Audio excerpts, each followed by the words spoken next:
this meeting to order. Today is October 12th, 2023. We have present today Commissioner Burton, Commissioner Banks, Commissioner Kane DeVito, Charles Rudd, City Manager, Bobby Pickens, City Attorney, and then we have Pam Taylor, our Code Enforcement, and we have Dale in Finance. And we have several special guests this evening. We have with us this evening the Honorable Anna Marie Janusa, and she is here to swear in our newly elected Commissioner, BJ Laurie. Yes. We also have in the audience Commissioner Terry Turner. Welcome. We welcome all of you to Crescent City. We have over there to the left, we have Captain Essery.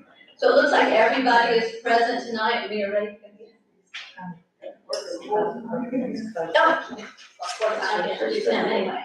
And we have our Supervisor of Elections, Charles Overturn. So with that, Commissioner Banks, I'm going to ask you to read us an invocation. Please stand if you are able. Father, dear gracious God, we thank you for your loving kindness and your multitude of mercy and continue. We pray for our community. We pray for the commissioner that are sitting, one that about to be seated. Continuously bless us and lead us and guide us. We ask this in your son Jesus' name. Amen. Amen. I pledge allegiance to the flag of the United States of America and to the republic for which it stands, one nation, under God, indivisible, with liberty and justice for all.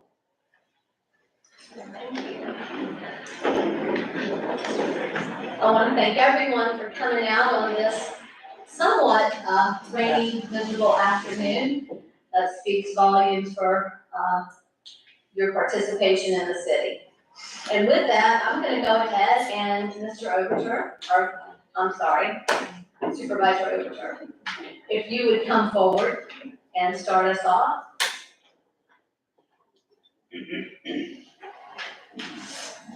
Thank you, Mayor and Commission. Just a couple of words before we actually do the presentation of the certificate. You and I live in the greatest country that I believe God has ever put on the face of the earth. Even with all of our problems and our strife and our disagreements, it's still a great country.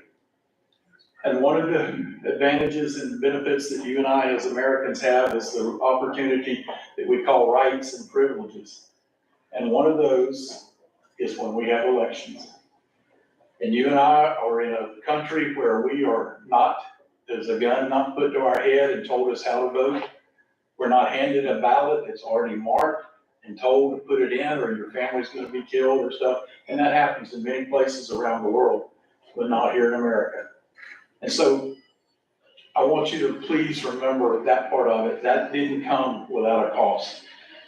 Our veterans, our men and our women who suffered and bled, and many of them died, for us to have these rights, for us to gather tonight in a situation or a meeting like this, and to be able to welcome somebody new into the council, into the leadership.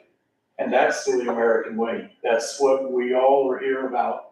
And so at this time, I'm just going to do the thing that I enjoy doing the most, and that is to read the certificate of election that the state requires me to give every single person in our county that is elected. I, Charles Overturn, Supervisor of Elections of Putnam County, by virtue of the authority vested in me by the Constitution and the laws of this state, do here certify that William B.J. Laurie was duly elected on the 3rd day of October 2023 to Crescent City Commissioner for a term beginning today, the 12th day of October, and ending on the 9th day of November 2026, according to the Constitution and the laws of the state of Florida, to have and hold the office and all the powers and responsibilities thereunto, and to receive the privileges and annulments thereof in accordance with the law, in testimony given on this 12th day of October 2023. So I want to present this to BJ and say congratulations.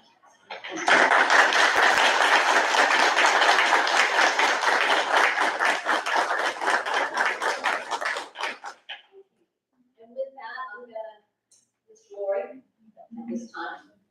And soon we'll call him Commissioner Short. You'll come forward. I can do it right here. And I believe he has some, special guests with him tonight. He has his mother, Laura Turner.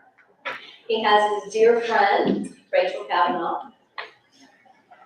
And I believe, and I did miss someone earlier, and I'm so sorry, it's in the very back of the room. We have our former commissioner, Judy West. And so I think she probably wants to come forward to. Can we turn the projector? No, I That's okay, I can't read this. We'll just wing it. All right. So can you please raise your right hand?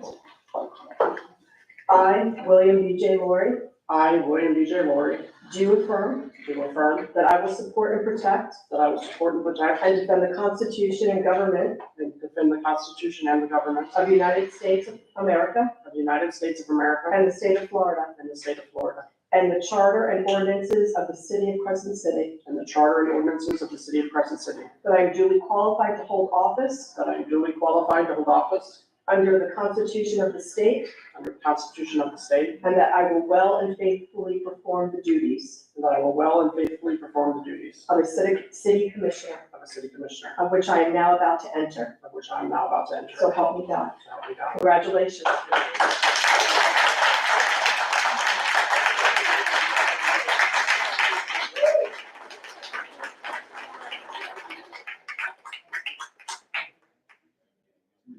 We want some pictures. You're gonna have to, we need some pictures. If you want to sign a, get a picture of him signing his oath, this is his oath of office. You want to hold it up? I can hold You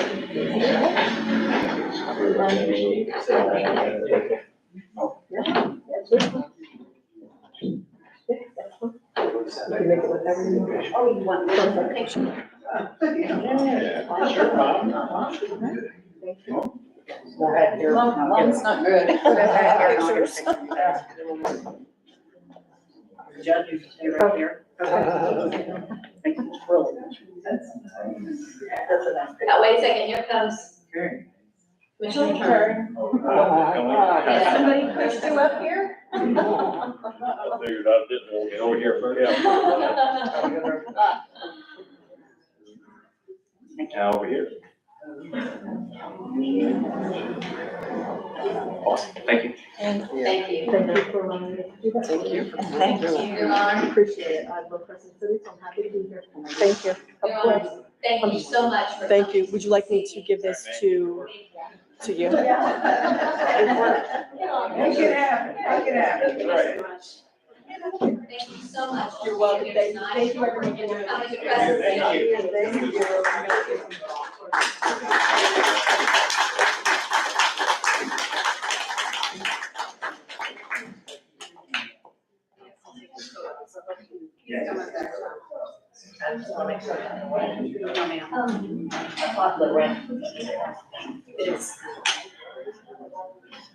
I have an umbrella right on.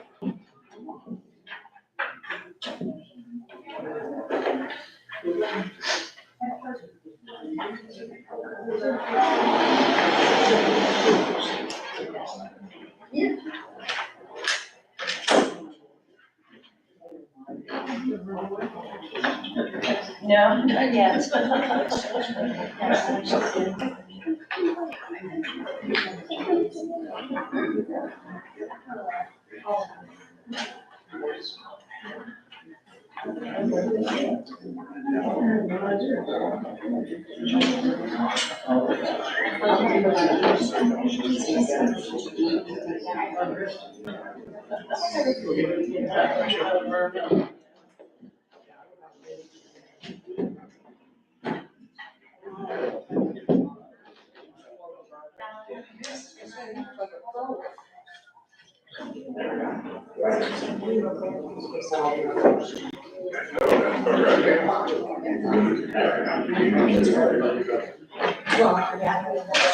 I want to say welcome back. Things have changed in the years, but thank you, and we all look forward to working beside you. That I'm gonna have to, I've gotta, somebody's like a march here, there. Okay, with that, y'all are gonna have to just bear with me. We have got a lot of announcements. A lot is going on here in Crescent City. I'm gonna start with, first and foremost, I wanna talk about the Veterans Day Parade. This year it's going to be November 11th. Veterans Day falls on a Saturday. It's gonna start at 11 a.m. and it is going to be down at South State Bank, and they're asking for lineups to be at 10:15. And I encourage everyone to come to this parade, whether you're a veteran or not. I'm sure all of us know veterans. We know the sacrifices they've made, and in honor of them, please come in and just march, ride, do whatever suits you, but please try to be there, and it looks like it's going to end at Eagle Lion Park, and there will be a reception there. Again, that is November 11th. And then we have, on October 21st, I'm sorry, they have moved it, October 21st, at Howell Memorial, there is going to be a clean your closets and garages yard sale and crafts, and that is going to be from 8 to 4. October 27th, we're real excited about this.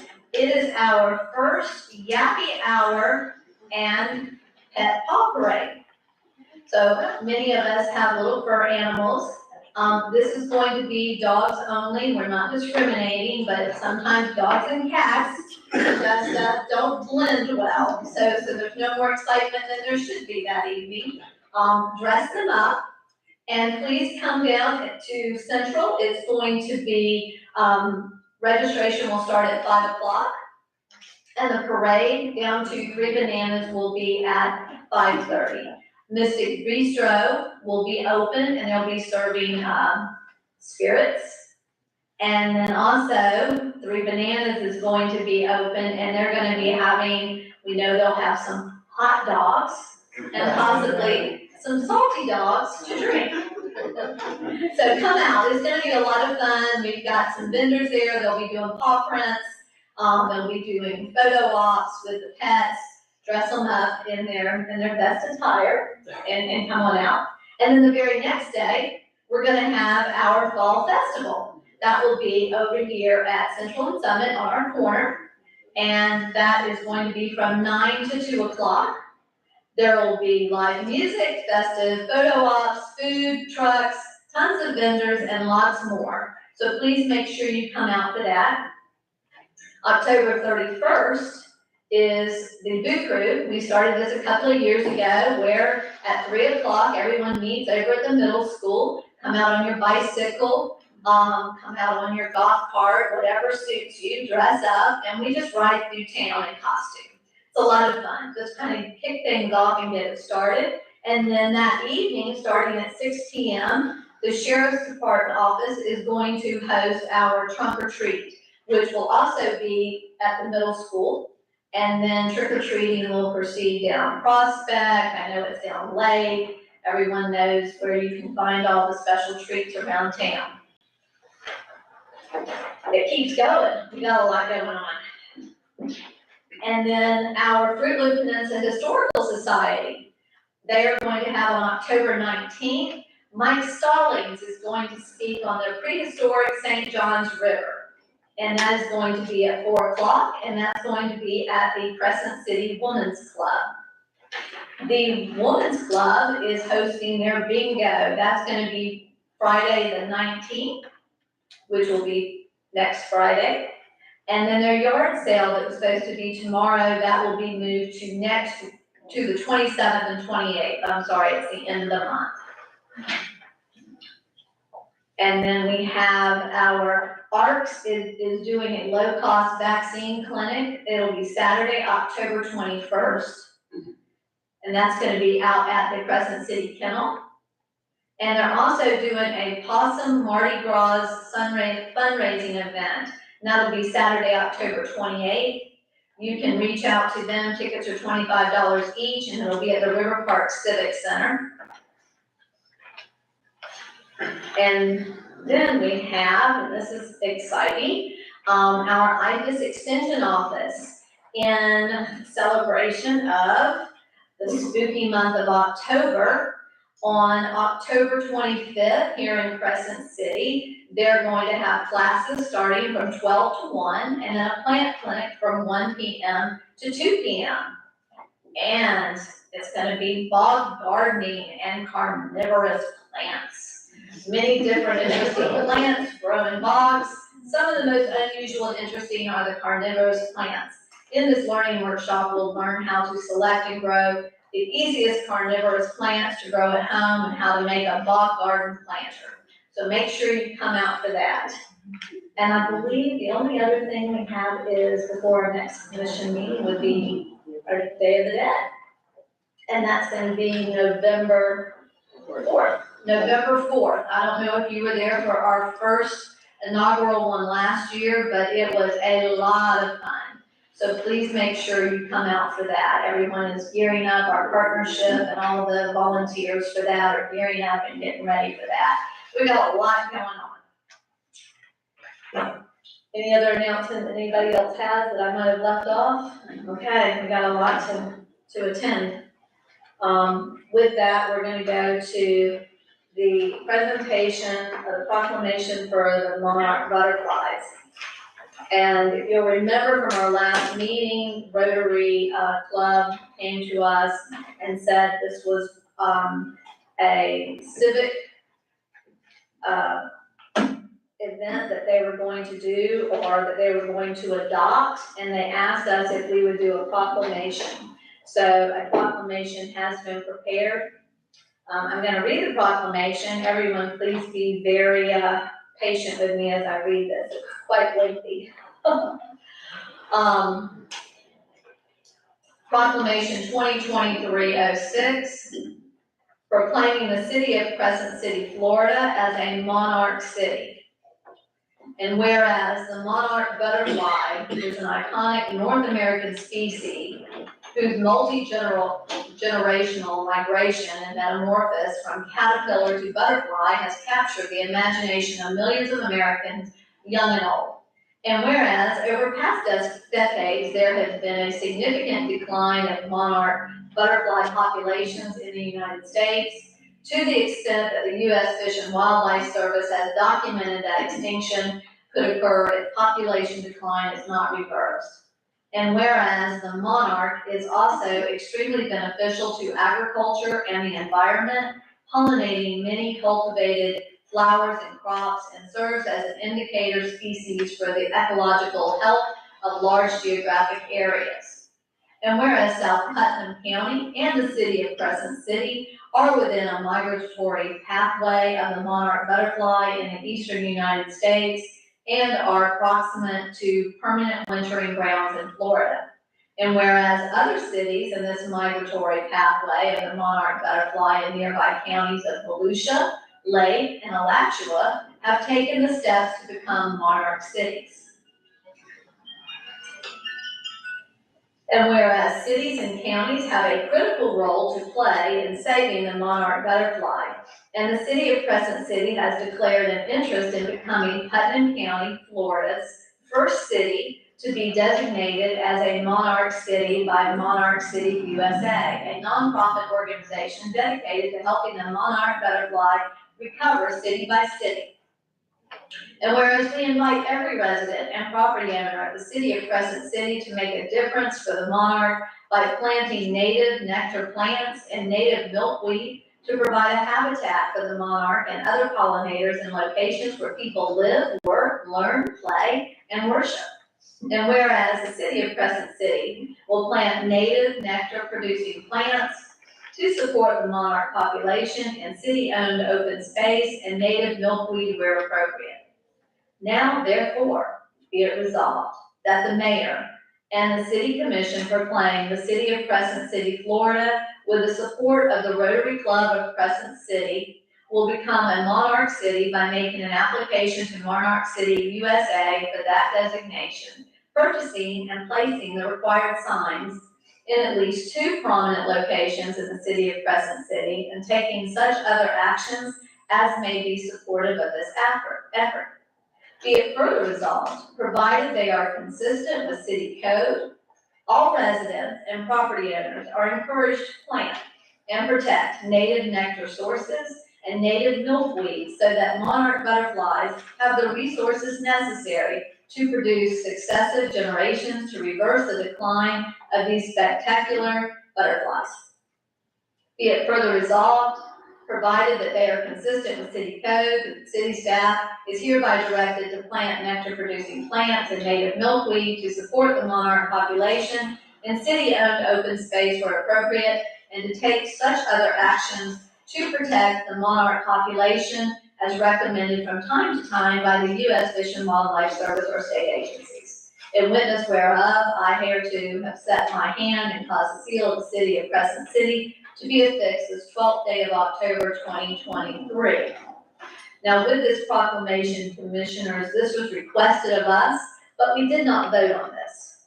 So we're going to need a motion to accept this. I move that we accept proclamation 2023-06. Second. I have a proper motion and a second. Do we have any discussion? Mayor, I would like to share that I am a member of the Rotary Club of Crescent City. Okay, thank you.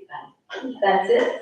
I know we have, Ms. Alice McCoy here. I think you're representing, aren't you representing? If you want to come forward and if you have anything to say before we vote on this. Of course, because the Rotary International encourages us to promote things that help our environment. That is why we are stepping forward as the Rotary Club of Crescent City to do this. I wanted to let you know that the Rotary Club, of course, will be paying the fee and filing the paperwork. You don't need to worry about that. But the other thing is, we are purchasing 6 signs that will be placed, and we will check with everybody before anything is placed. We'll come back before you when we get the signs, so that you can do that. The signs are very nice, and they will have monarch, and then they'll have a butterfly, and then they'll have Crescent City, USA, so that we are, our name, Crescent City, will be on all of the signs. Great, thank you. Commissioner DeVito, this might be something to talk to the extension office about, coming in and teaching about the different nectar producing plants and how to, yes. Right, and one thing that Alice found in her research is very important, that word you said, native. There are non-native plants and they're not good for the monarch butterfly, so I think that's a great suggestion. And also, in our packets, there's a picture of the signs that are offered, so you need to look at them. Thank you. Okay, with that, commissioners, you have something, Commissioner? Yeah, I want to thank her for bringing that to us. I want to know where to get the milkweed. Well, that's, we'll have to find that out. That's why I said the extension office maybe can help us with that in their next presentation, to encourage that. Yes, Rotary Club will be offering the plants. We have the stores to get the native plants Okay. at a really good price, and we will be figuring out how we can market them and get them to the city, Okay, whoever wants them. with that, commissioners, I have a proper motion and a second. All in favor, please say aye. Aye. Opposed, nay. Okay, the proclamation passes. Thank you, guys. Thank you very much. I was in Boston a couple of weeks ago, and we went to a monarch, a butterfly, just a butterfly garden, and it was fascinating. It was fascinating. There were butterflies everywhere, and they were absolutely beautiful. So this will be nice for our community. Okay, commissioners, with that, we're gonna move on to our approval of minutes. You currently have before you the June 8th, 2023 regular CRA minutes, July 26th, 2023 commission special meeting minutes, August 3rd, 2023 enterprise fund workshop, August 3rd, 2023 the land development code update workshop minutes, August 9th, 2023 regular meeting minutes, September 7th, 2023, CRA Grant Workshop, Enterprise Fund Workshop Minutes. September 14th, 2023, the CRA minutes, and September 14th, 2023, the regular meeting minutes. I move to approve all meetings. I had some corrections that I had emailed to Karen. Okay. Did you distribute those? She did. Do you want to move it? Yeah, I'll to approve all meetings with corrections. I guess they're corrections. I'll second that. Mayor, I can't read 34 pages on the computer, my eyes don't do it. I got them this morning, and some of the corrections I did not understand. There was one portion where there was language deleted, I didn't understand why. So, I don't know, When you said your 34 pages, the ones that Karen sent out to us today. right, there were 34 pages and there were items highlighted in yellow. Right. I can't do 34 pages on the screen all at once, so I can't see them all. I don't know whether they're the same corrections or not. I got, Did you have corrections that you provided to her as well? I haven't even had a chance to provide them yet. I got through the Land Development Code workshop on August 3rd. I've changed things that are just flat out incorrect. I'm assuming BJ caught a lot of it, but some people's names are wrong. There's the wrong fund, mentioned in the, August 3rd workshop. So I have them here, I can pass out. But I would like to say that this has been an issue and it's becoming very onerous. I requested quite a while ago to the city manager that someone else on staff perform this function of helping to proofread the minutes. It's not really a commission responsibility. Actually, if I offered to Karen today that I would be willing to look them over before they get through the packet, just to help with some of the typographical stuff. Well, so, I mean, something And I offered to do needs that. to be done, but I mean, individual commissioners really should not be proving the minutes and changing them. And the way we're really supposed to do corrections is we're supposed to do them, go through them and vote on them. But anyway, I have some through, August the 3rd, and I can pass them out. Whatever we want to rescind our motion and make another motion to approve with necessary corrections. I'll rescind my motion. Okay, send your motion. Send your second. I mean, I'll move that we approve the minutes with the corrections that I made and that Lisa made. I see some of them are the same, so. Again, I'm gonna bring this up. These minutes, they're minutes, and these minutes, when you look back to the past and what the minutes were, they were usually 2 to 3 pages. 3 pages at the very most. Our minutes, because, and I'm gonna go to the defense of the clerk, because she is, feels that, the criticism that comes if she leaves something out, it's a very, difficult job to sit there and listen to these and to try to decipher what is actually being said, because oftentimes we're not speaking into our mics. We've got to get a handle on these minutes. I'm going to say to you, commissioners, again, that if you have not had an opportunity to review something, that you should not, in my opinion, or I would recommend that I would not, approve something. Yeah, that's what I was gonna, in good conscience, I can't let y'all vote on, to approve something that's gonna be on the official record that's passed out during the meeting. We just can't do that. And it is important that these are correct. I mean, I read through the minutes from just the last few years, and every once in a while, something that just doesn't make any sense, like a word off or something. And, I mean, in Karen's credit, this is a lot of work. I mean, that's 9 sets of minutes. Yes, It was hard for me to read through. And so writing them is not easy. yes. I mean, I read through them all, and yes, there are some corrections there. We've asked before, and this continues to be an issue for us. Attorney Hooper, what is legal, what's not legal? Maybe you can give us some input so we can go ahead on. What was that, sorry? What do we need to do for the minutes approval and okay? Well, I mean, I agree that they need to be corrected, if those corrections need to be made, they need to be made, but for y'all to vote on something, and it has nothing to do that it's Commissioner DeVito, but even if y'all just pass out something right now, and then y'all just blind vote that yes, it is, I just don't recommend that, as much as I hate to say it, because it seems like it happens every meeting, I don't think they're ready to be voted on tonight. So, Mayor, if I could, to me, this level of corrections, the clerk works for the city manager. To me, it's a staff issue for them to work out. I notice we get a, post-meeting summary that comes in our, water bill. And I think this is for the staff to work out and figure out how this is gonna happen. I agree that, sometimes with the number of meetings we have, it's an onerous job for the city clerk. So, I would refer this to staff to try to address the problem.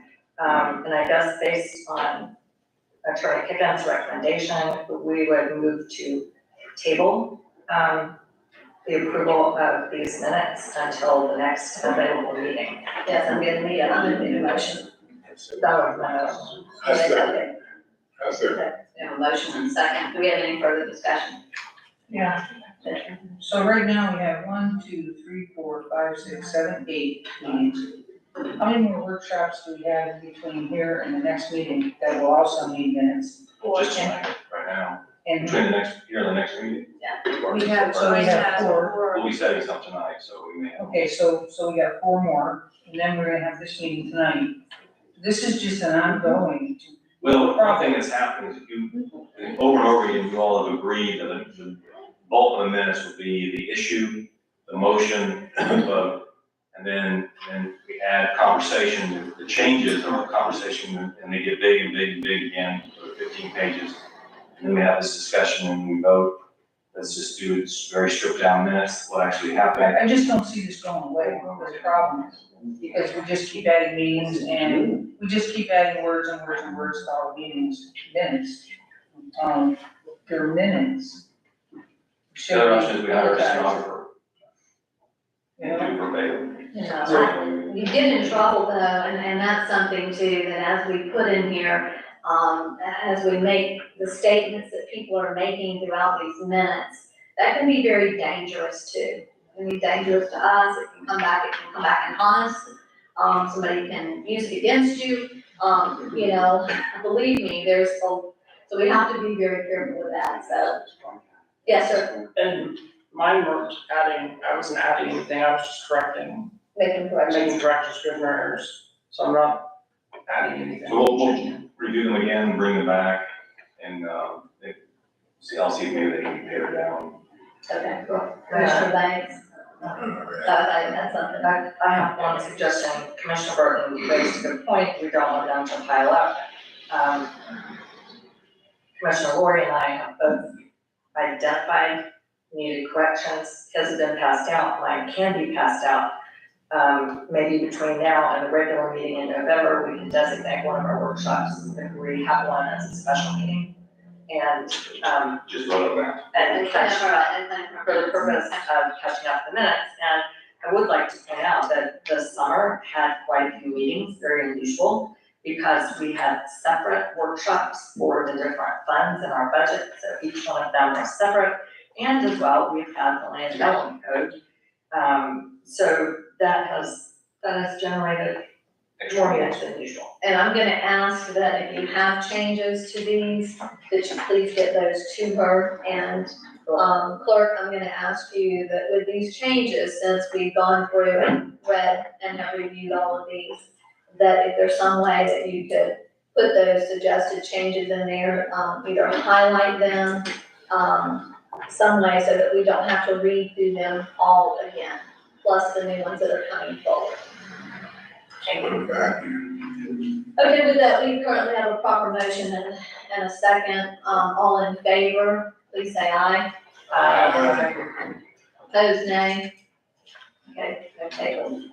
With that, we're gonna move on to our public comments. I'm gonna open it up with, Steve Kenworthy. If you would please come forward, state your name and your address if you so please. And you have 3 minutes. Steve Kenworthy, One Magnolia. I'm just gonna speak to the Veterans Parade. That's what we're gonna talk about this for a minute. First of all, we'd like to thank the city of Crescent City and the commissioners and everybody involved for allowing us to do this. I think it's a wonderful thing.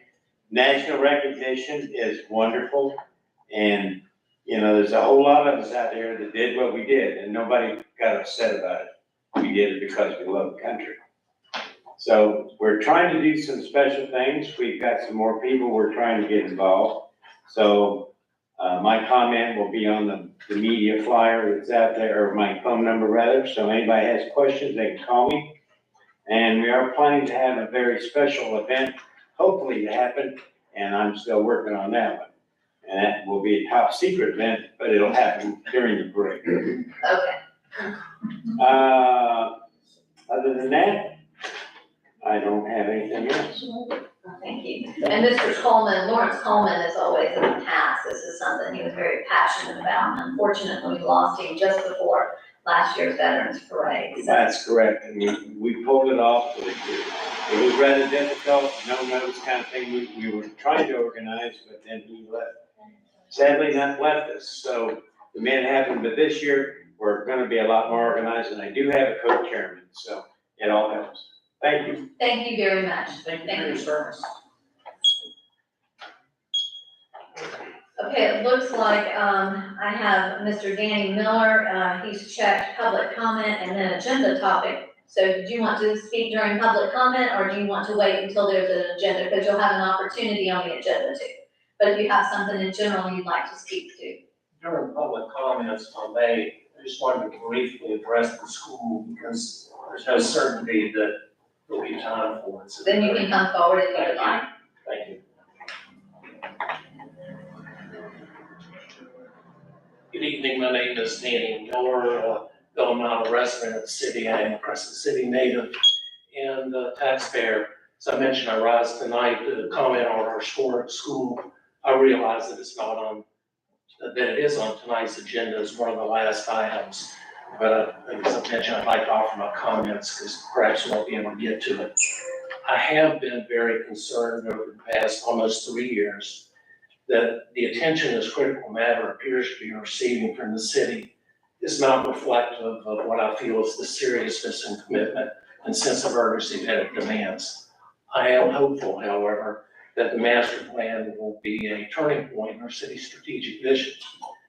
I would have to note, however, that the school has rarely been agended until recently, and even now is relegated to the end of the agenda. Everybody's tired.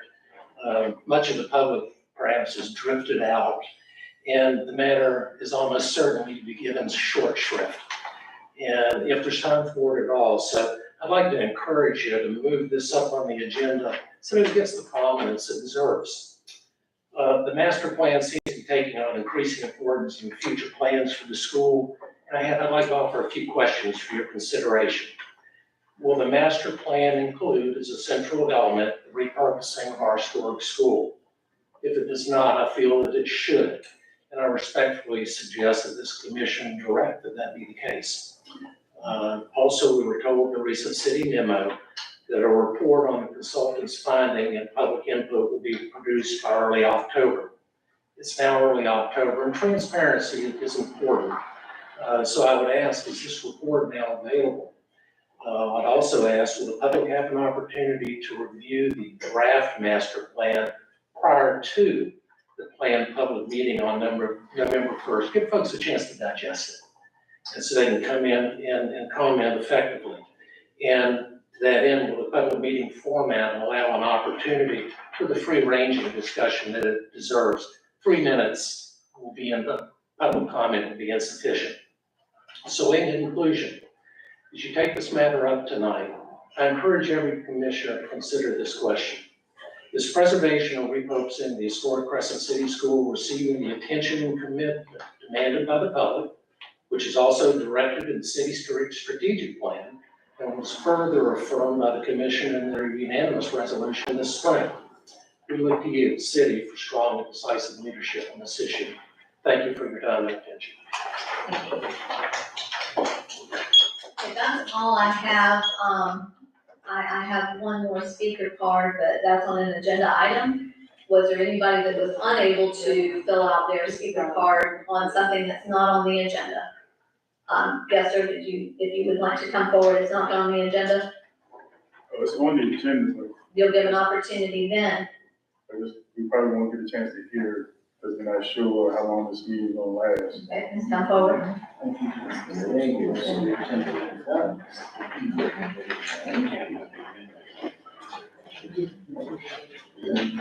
Good evening, everyone, and congratulations, BJ. Would you please state your name?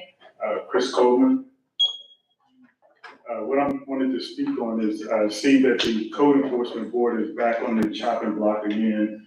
And I just wanted to, say, what do we have to do to stay off the chopping block? Because it seems like every 5 minutes there's some kind of motion to get rid of the code enforcement board. The code enforcement board, in my opinion, is probably one of the best running boards we have. Pam is very efficient with her paperwork, so is Karen. But the only time we have trouble with the code enforcement board is when someone is trying to interfere with our operations. Even myself, the code enforcement board was used against me. I want the code enforcement board to weaponize it. And I came to your office not too long ago, and I asked you, we had 4 complaints down at my house. And you gave me a name, and I had to ask you who the name of the person who came down to complain, because I got the call from you guys saying that I had illegal Mexicans working on my home, performing illegal construction on my home, so it was. And then I had a camper at my home. And it's to the point, it's just getting crazy. We gotta stop this. We, on the board, all of us are individuals. We think on our own, we come together and we think things through. We're not gonna all agree, just like you guys and this town don't agree on everything, but we have the gumption to work things out and come up with a decision. Last, a few meetings ago, this lady out here, she had, I had to speak because I knew something was going sideways with her case. And then someone went online and took a jab at me saying that I can't make decisions. I don't make the decisions for the code enforcement board. I'm the vice president. And we had a person who spoke at our last meeting. And when I came in that night, I was looking at everybody and we, what's going on? And they said that Charles Rudd wants this person removed and doesn't want him to speak. The person in the shades. He was like, and he's called Captain Ushery to come here to have him removed. What the heck is going on? We've never had this type of stuff in our meetings before until, like I said, when folks started meddling in our affairs in the code enforcement board. So we were all thinking that something, we were gonna get some kind of action, we were gonna shoot out the whole nine. It was just crazy that night. So we normally go with the recommendation of the staff on some of these cases, but sometimes we do use our heads and use common sense on some of them when we don't agree, so we come up with a resolution. So I just ask you guys to please consider. Okay, Thank you. With that, do we have any other, public comment before I close public comment? Okay. I'm gonna close public comment at this time, and I'm gonna, Captain Ushery, if you come forward for our sheriff's report. Good afternoon, everyone. We'll start off with the most significant thing that happened in Crescent City, and I say, wow, what a tragedy. Was the shooting there at the convenience store. I'm limited on what information that I can give you guys. This is still an active investigation. We do have a suspect identified in this case, and really that's the only information I can give you at this time. It's still an active investigation, and until our perpetrator is taken into custody, I can give you further details on that. Any questions? Commissioners, you have any questions? This is the one that says at the Kangaroo Convenience Store? Excuse me? This is the one that says the Kangaroo? Yes, yes, it is, okay. Commissioner, I'm sorry.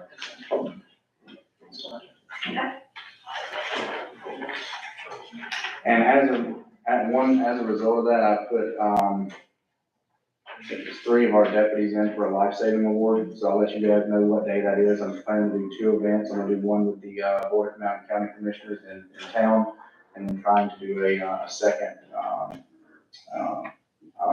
recognition with them here. So I'll let you know what the dates And are. then, okay, we can do it at one of our commission meetings. Perfect. The next thing you see there is the traffic crash data. We had 3 traffic crashes. One was at 308 Cherry Street. The vehicle was turning into the high school, the elementary school there. The vehicle wasn't paying attention coming up from the back and hit him in the rear. The other one was a North Summit and Citron. The vehicle was trying to make a U-turn in the middle of the road. The other vehicle thought that they were making a turn, so they tried to go around them, and they had a collision. Main Street in Cypress, vehicle was driving down the road and involved in a violent battery in a neighboring jurisdiction. They seen a vehicle which they thought was, so they're saying they thought was the vehicle that was involved in the fight that took place in another town and wasn't paying attention and hit a tree on Main Street. So, any questions on those? Commissioner DeVito and I were both involved in I that. know. If it was my car, he saw thinking it was. It was. General activities, I just gave you a call for service, a total of 259 calls for service. 98 of those were traffic stops, 5 of those obviously traffic crashes, 32 of those were checking out with suspicious persons or vehicles, and a total of 15 reports were written in Crescent City. The next page you see there's your 6-month comparison. I know you see no marks there, but aggravated assault or aggravated battery is one of those elements that we report to FDLE. I don't have it on here yet. I'll get that put on there for the next meeting. That's why you see the number 1 there, because that was one reported crime we will report to the Florida Department of Law Enforcement. Is it possible for you to give us a comparison of the calls for service? Like over the 6 months? I was just wondering.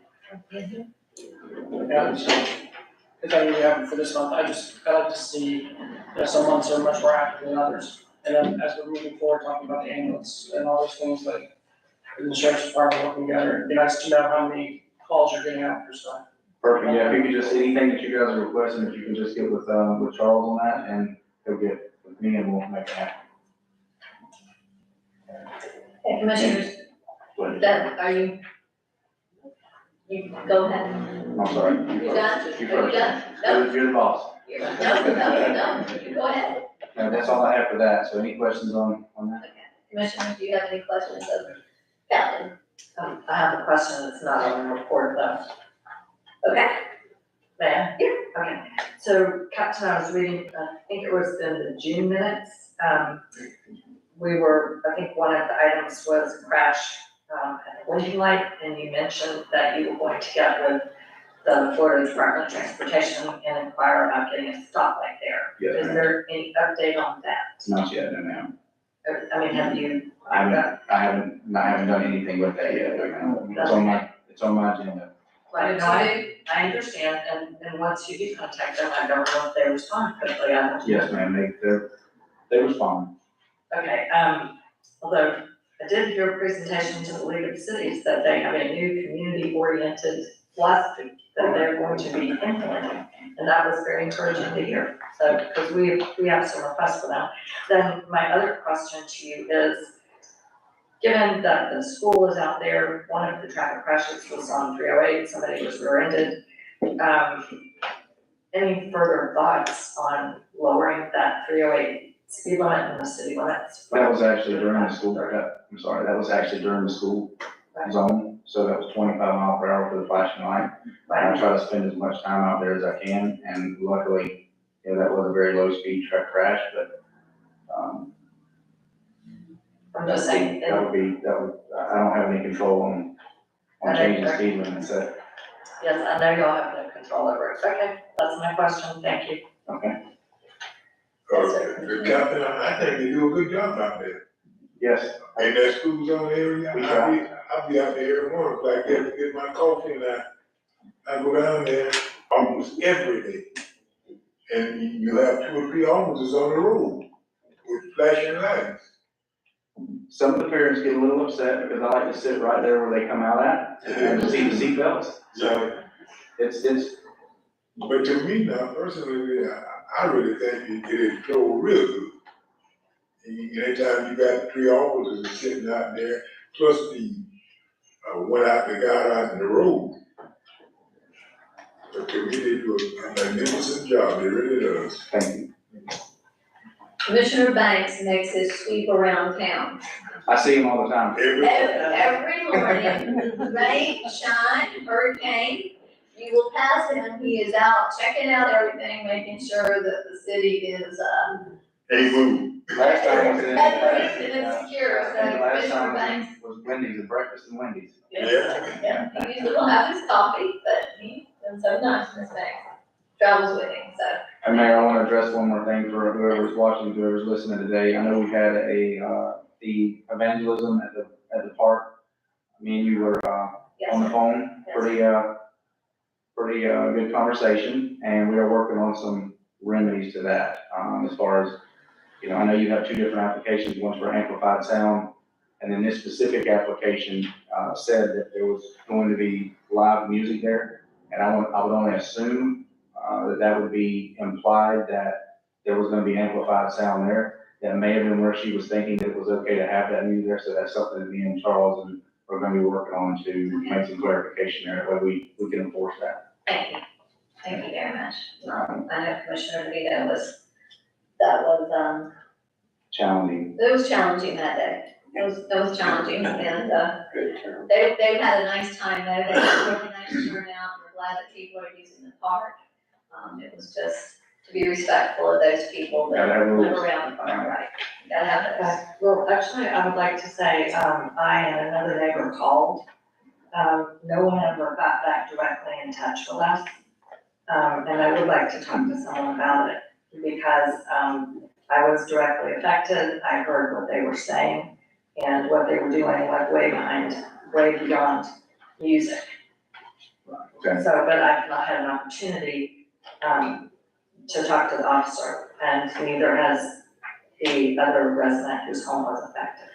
Okay, but if I'm not mistaken, one of my officers, we can talk about it later, but I thought they said that they had actually spoke to you. No. That you showed them a form that. No, that I she never had. talked to an officer, Okay. no. Oh, that must have been me, Oh, was it? when Okay. I showed that to give them a copy of what the form looked like, covered in dirt.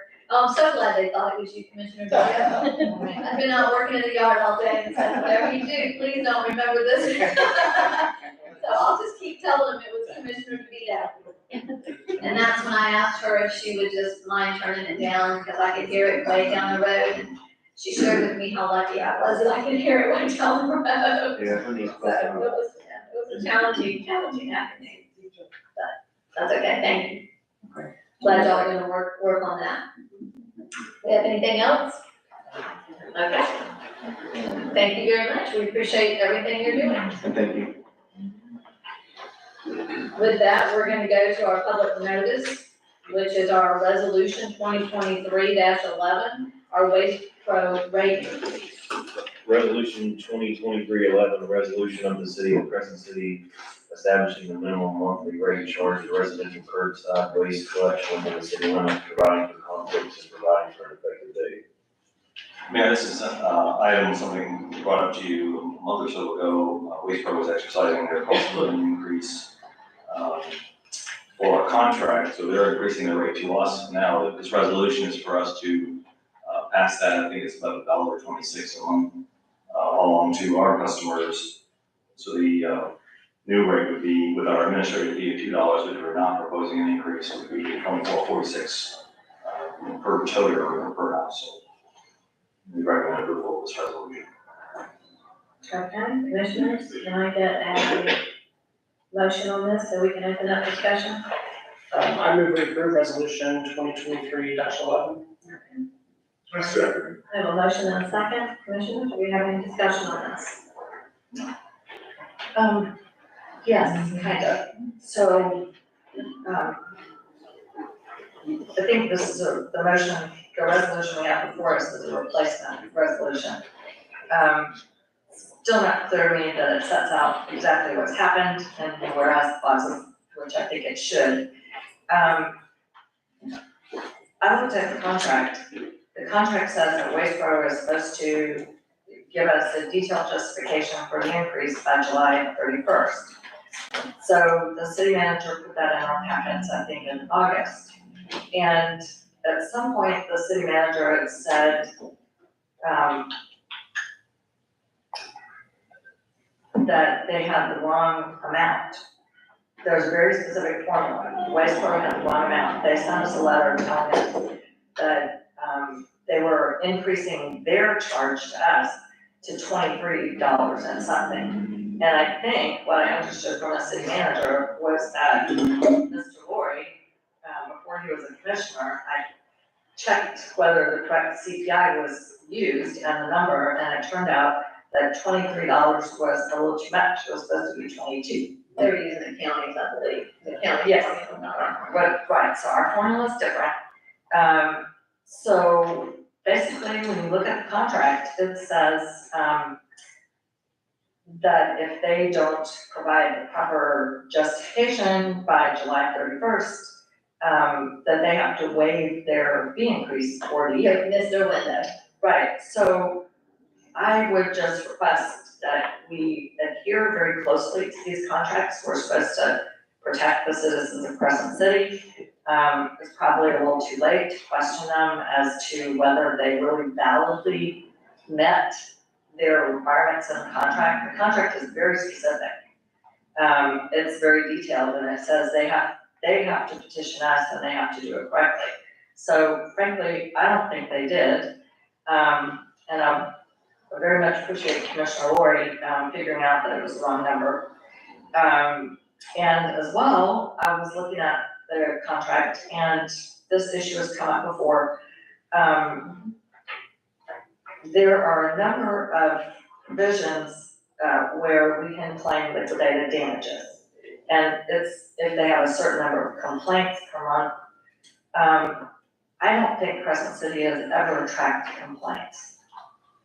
And I know lately, I have some photos, one of the issues I see is that, until this very week, we have the toters, we're paying extra for the toters. They have not been using a truck with an arm. And, actually, people up and down Prospect Street were just putting out a bag. There was baggage turnoff paper. And I saw notes on people's, toters saying, please empty it fully. So, I think we need to, for the protection of our residents, make sure that we are getting what we've contracted for. And the proper use of the toters does not seem to be one of them. So I hope we are attentive to that in the future, because frankly, when you don't fully empty that garbage can and then it gets rained on when the lid's left open, it creates quite a mess. It does, and we've got some, I have voiced some of the concerns as well to, Mr. Rudd, and, I think what, my understanding is there's been a changeover in management. And they're trying to figure things out, and we need to go back and forth to make sure that they understand that the city has a different contract than the county. And I spoke to Jay today with our solid waste for the county, and he, went over several things. They're also getting a CPI increase, the county is. Good. And, yes, and so they have different requirements, so we just need to make sure, and I spoke to Mr. Rudd about us possibly even doing, one of the video, kind of like a public service announcement with Waste Pro, because if they are going to have rules, especially with our yard waste seems to be a big issue. And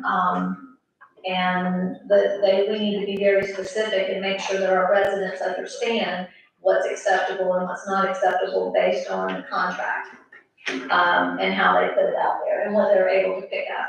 Yeah, that's one of my understanding, because the citizens put trash out, scrubbery, and By the time Waste Pro get it, well, Waste Pro don't get it sometimes, then we have to come get it. And that's ridiculous. They charge you so much a month for limbs. You know, small limbs, I don't huge limbs. I see small piles, and sometimes they leave. The bit of left the, so when somebody come, you know, I thought the city obligated, well, we pay them to move. But they're all, And they'll ride right by it. And that's ridiculous. Commissioner Moore, and then I'll go to Commissioner Burkholm. I did notice, we got the contract today to read over it, I didn't get a chance to read over the whole thing, it's 28 pages was the original contract. And there's a lot in there that is very specific about some very specific things. And one of it is that they're supposed to have 2 times a year that they do an educational event, which I've never seen. They've never done an Never done that. educational event, yes. And all of those requirements for the yard waste, which I think is something that needs to be educated, obviously, but I don't know if really we need to be doing that, they need to be doing that, I mean, from what I can tell. And I think we need to definitely look over that, contract a little closer, because there was a lot of stuff in there that I was like, well, this is, like the damages, like per incident, per location, they have to reimburse the citizens for the residents for a problem. If there's, if they run over the trash can or break something, it was very, very technical. But, this last year, when we did the new contract, it was just a 1-page addendum to a 28-page contract that we never really saw. But it's, got a lot in it that I think we should look over. Part of it also is the franchise fee, which I've wondered for a while, why we have a line item in our budget that says franchise fee. And that's because they pay us a certain amount back. And that's, a line item, but there's some differences in how it's calculated, and we need to look that over, because, what it refers to in the contract and what it refers to on the ordinance in 1987 are 2 different numbers. And I just don't know where we're getting this $32,000 or whatever it is now.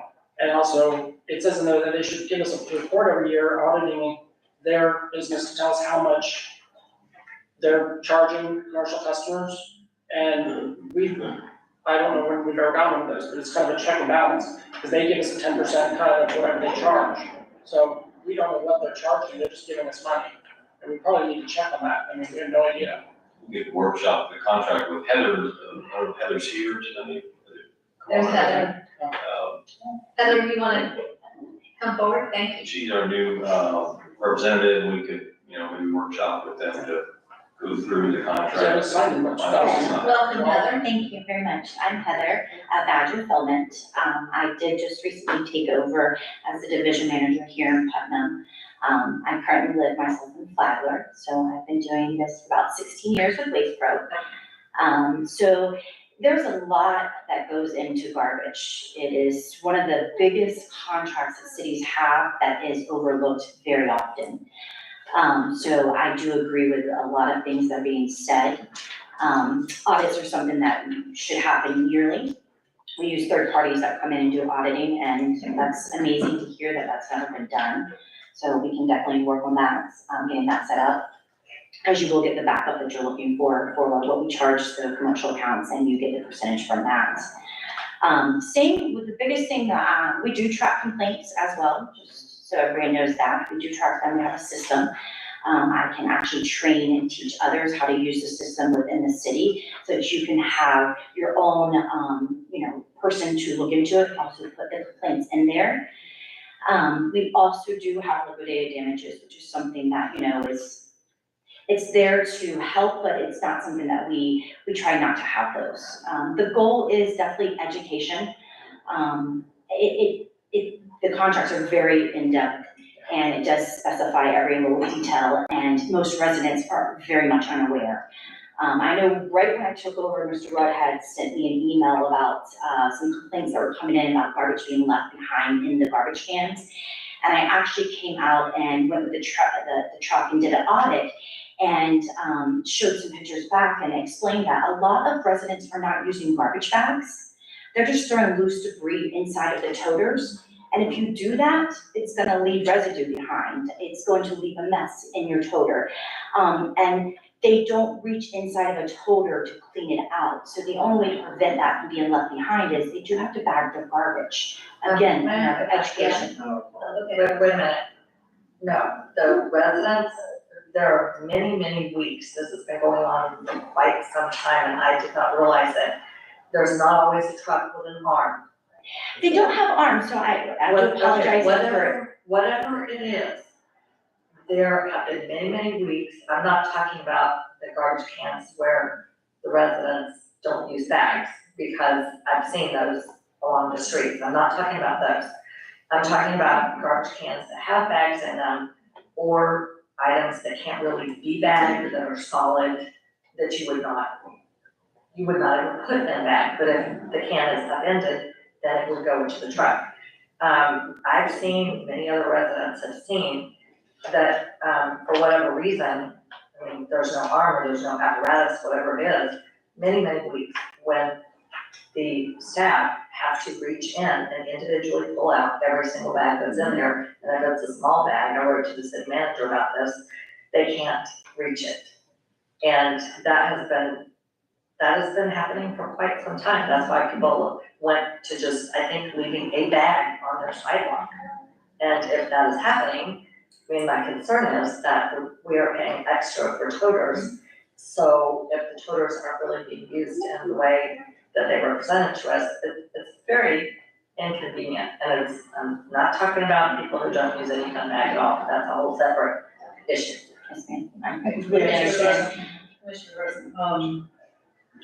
I've heard all the complaints that everybody's talking about. But the thing that I see is somebody complained to Commissioner DeVito, somebody complained to BJ, somebody complained to the mayor, somebody complains to Harry, somebody complains to me, somebody complains to Charles. Where's the one person, the person that, we don't have one person that should really take charge of all the complaints and actually write them down, start tracking them, and have a person that people need to call. You know, and it should be right on our utility list, just like anybody. Like they call Keith if there's a public works problem, they should call Mr. or Mrs. Garbage for a toter problem. So that we can, it's all in one place. Right now, it's all across the city. Everybody's hearing different things in different areas. And I think that that's a problem, that we don't have any centralized call stations, so to speak. They're more than welcome to call our office. Maybe we can get together after this meeting and set something up that we can get a plan together to get something in place. I'm available to help however I can. Okay. I kind of agree with the commissioner, to the head of the commissioner up here calling you all, we need to call Charles and let Charles, do the calling to you all. Charles is our administrator of the Yeah, contract, so I he think- should be the one that should. Yeah, I think that is the most appropriate way to handle. Sounds good. Me and Charles can get together and we can work out a plan. And I do agree that education and the tools. But I just want to clarify, I do apologize for my ignorance because I wasn't part of the renewal of the contract that happened. But there's no arm that's on the truck. It's actually just a tipper that's on the back of it. So it's just. Yes, ma'am. Yes, ma'am. So I just want to make sure that's clear that, because it's a big confusion. Some people think that it's the arm that's on the side of a truck, but that's not the way our trucks are equipped. So I do apologize. I hear that a lot, that they're not tipping the can over, they're reaching in, And just grabbing the bags out of it. Yeah, I've witnessed that in my own home, they don't, I don't have a toter right outside the area, with just a can I bought at Ace, it's like a little toter. So they just reach in, and if it's a small bag, even a small bag, it's beyond their reach, it stays there until the next month. So I actually put it on the top of the stack of bags. So I think that's the issue, they're not putting it on that lid and actually dumping it. I would definitely get with the team, because it's the same team that services over here every day, so it's very easy. It's just one crew. I will get down with that crew and really go over some of the issues that you guys have brought forward that they're not doing. And I had that issue too. And I know the county requires, I believe, everything to be bagged in a garbage bag. I don't know, I read through the contract and I don't think, or could not find where ours was that specific. I didn't see either. That states that, and so that's what's been said to me when I said, hey, I had stuff in there, it was in bags. It was just small bags and it wasn't picked up, and that's what was reported back to me, is that from Mr. Rudd, is that it wasn't in a white, or in a garbage bag, so Commissioner Loring. The other thing I was looking at the contract, back when I was a commissioner in 2005, when we first, I think, started using Waste Pro, every month, the amount that is billed by you is given to you by the number of households that we have. Are we still doing that? Because they had stopped doing that for a while and just giving them an average, and we were just paying. No, we give them a report. Okay, so that is happening, I saw Yeah, they over the house. that does vary up and down. We were just paying like for 640 households or something per year. So, yeah. Do we have any further discussion, I'll open it up for public comment. No, thank you for being Thank you. here. Thank you for very being much. here, Yes. and we certainly, I know with, Mr. Rudd, get with you, and like I said, I'm here to serve you guys however I can to make it a little bit easier and knock out whatever the issues may have been, and just look forward to a good relationship. Do you all have any pre-produced little video segments or anything on how I to? did something tailor-made just for you guys. Every contract's a little different, so I like to just work on something just for you guys. okay, that'll be great. Good to know. Thank you so much for your time. With that, I'm gonna open up for public comment. Do we have anybody that wants to come speak on this? Okay, yes, I just have a question. can you come forward? I didn't fill out a little paper. That's okay. Okay, I just have a question about the recycle bins. Is that the same as Waste Pro? Yes, Just out of curiosity, because the bins are so small, it refrains me from being able to recycle the way I really wanna recycle, because there's not enough space in there. So is there, possibility that maybe a bigger recycling bin for properties? I mean, I came from Pinellas County and they have one recycle bin and one garbage bin for each they have household. bins, some communities have two separate bins, not the little boxes. Yeah, not that the we have. little ones. Cause I like to recycle, so it just promotes more recycling when people actually have the space.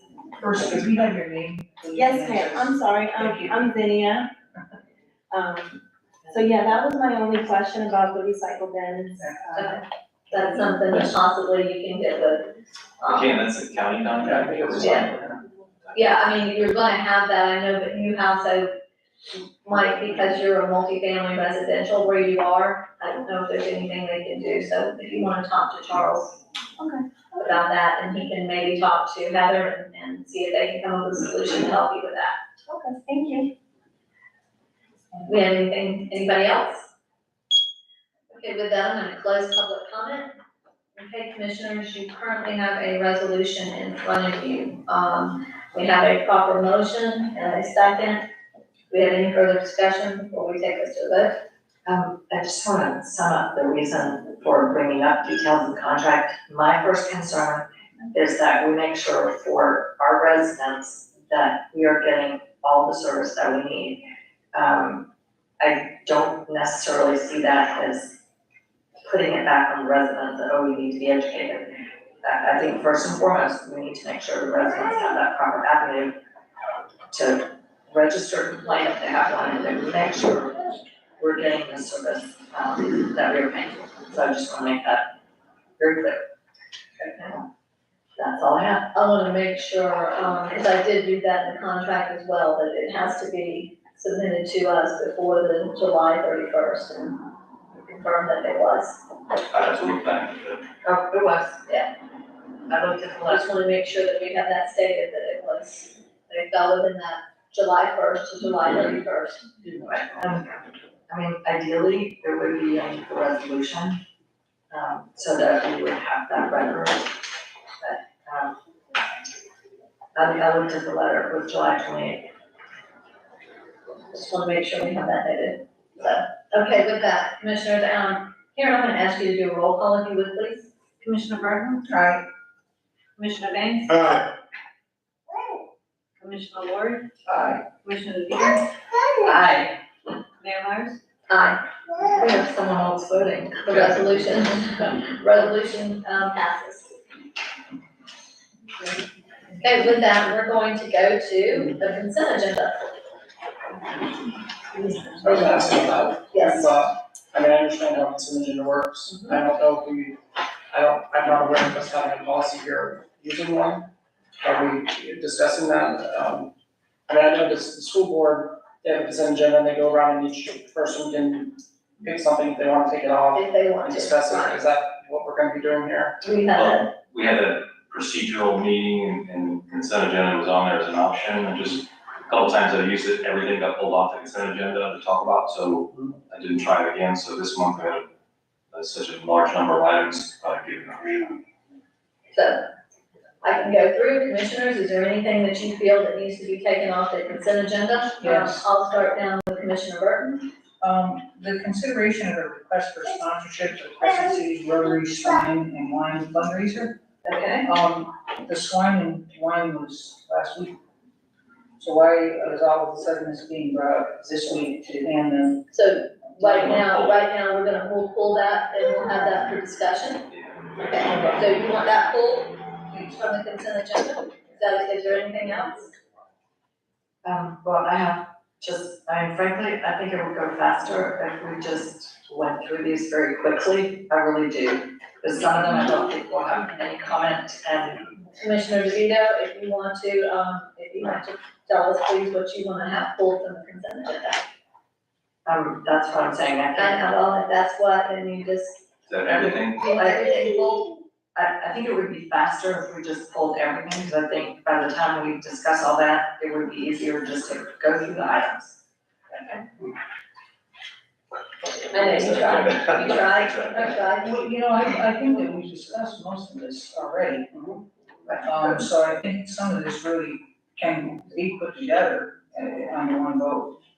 Well, I think it would be faster if we just Okay, well, let's, address rather them than very discuss quickly. that, let's just go ahead and do them individually. Everyone, First item is appointment to fill a vacancies on the Planning and Zoning Commission. We, remember last month we had a tie vote, we had 2 applicants, we had 2 votes each. Now we have two vacancies, 2 applicants. okay? So we have, Robert Chair and Bradford Green that are both, for both of those vacancies, is that correct? Yes. Okay, can I get a motion, please? I move that we approve the 2 appointments to planning and zoning. I'll second. We have a motion and a second. All in favor, please say aye. Aye. Are we supposed to ask for public comment? Well, we can. That was my concern. The whole thing with the consent agenda is to try to, move us along, but let's go ahead and open it up for public comment. We have voted on it, but if there's anybody that would like to speak on this regarding, Robert Chair and Bradford Green, please come forward. Seeing no, let's move to appointment for the Tree and Garden Board. This is to fill a vacancy. Pat Langen was on the board and missed 3 meetings. There's been some discussion about what is policy. Currently, the commission and the code board both have a stated policy of 3 unexcused absences in a row, and you're considered to have resigned or off the board. So the tree committee followed that model. Ms. Langen has expressed an interest to stay on the board and fill out the form to be reappointed, or if you decide that she's still on the board, then that would be your decision. And if I can make this easy, my reading of it, she's still on the board, so we should just move on. Okay. Now, if the commission wants us to direct us to draft an ordinance to amend where there's an attendance policy for the trees and gardens board, then we can do that. But I think in my opinion, she never was removed.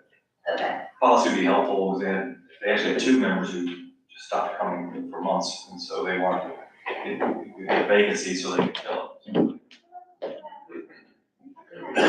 Okay, so right now we don't have a policy. For that board, and we have it for code and for this commission. So we're not talking for an appointment, about an appointment anymore. We're talking okay, wait a about second, policy. commissioners, we're all talking about over each other, so I'm gonna ask each one to speak individually, so Commissioner Burton.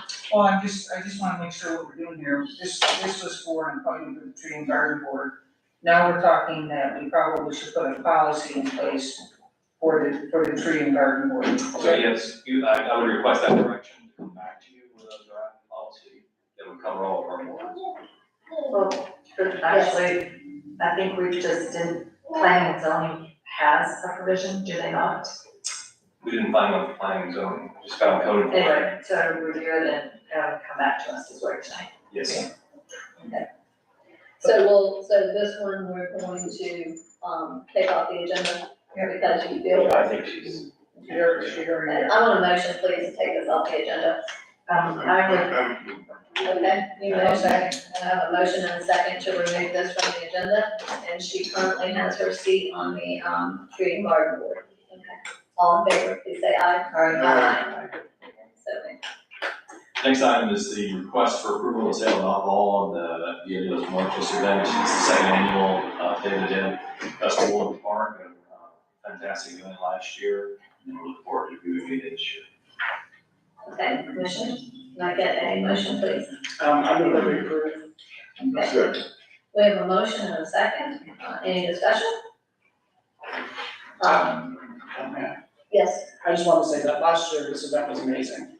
I really thought that it was great to see our whole community together because, we have a lot of Latinos and Latin people in this community that we don't see at all the events. And this was a huge mix of everybody, and it was really fun, and they had great tomatoes too, or was that?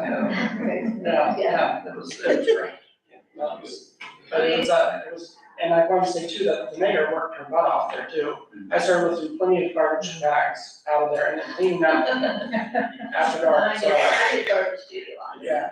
Hey, were you good? But that's okay, somebody's got, trash duty, yes, sir, but that's okay. It was a great event, I have heard that from people at the event of both that one, and our Cinco de Mayo, is that they were, impressed by the diversity that we had, the entire community represented out there. That was a lot of fun. And I do want to compliment the partnership, they have, with the alcohol that they have requested, these alcohol permits, never has there so far been any issues whatsoever. The residents have been very respectful, and when we say it's over at a certain time, everyone closes up and they leave, and so we haven't, to my knowledge, have had any incident, and that speaks highly of, the way that you're handling that, so we appreciate that. Any other comments? yes, actually, as Commissioner Burton said 1 year in the past, we're just approving the sale of alcohol, not the event. The event's a very nice event. I don't think that our family parks are the right place for alcohol. I would prefer to keep the alcohol in the commercial district where the restaurants are. And those people who don't live near the parks may not realize this, but what you do on a day of a festival, people accept as being authorized. And we do tend to see more drinking in the park and more drinking out in the street when we have the alcohol in the park. You see alcohol later. So just want to share that. Okay, do we have any other comments before I open it up for public comment? Okay, no more, I'll open it up for public comment, please come forward, if you would like to speak to this.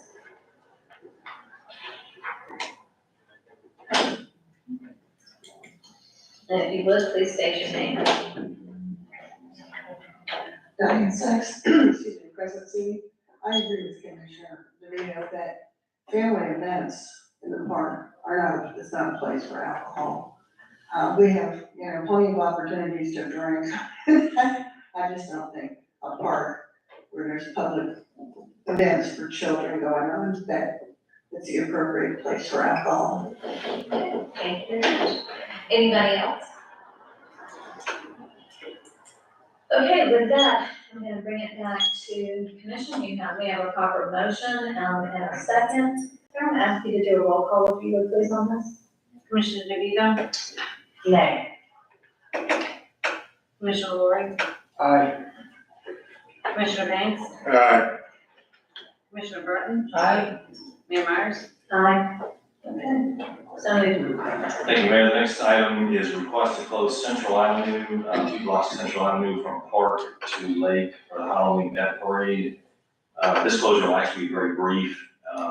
As you mentioned earlier, participants and their puppies will gather at Mystic Bistro for the first part of the happy hour, and then walk down the street to Three Bananas for the finish, and then the road. And as always, we allow folks that access their homes off the business off that to come and go through the event. We usher them through for the safety of the public.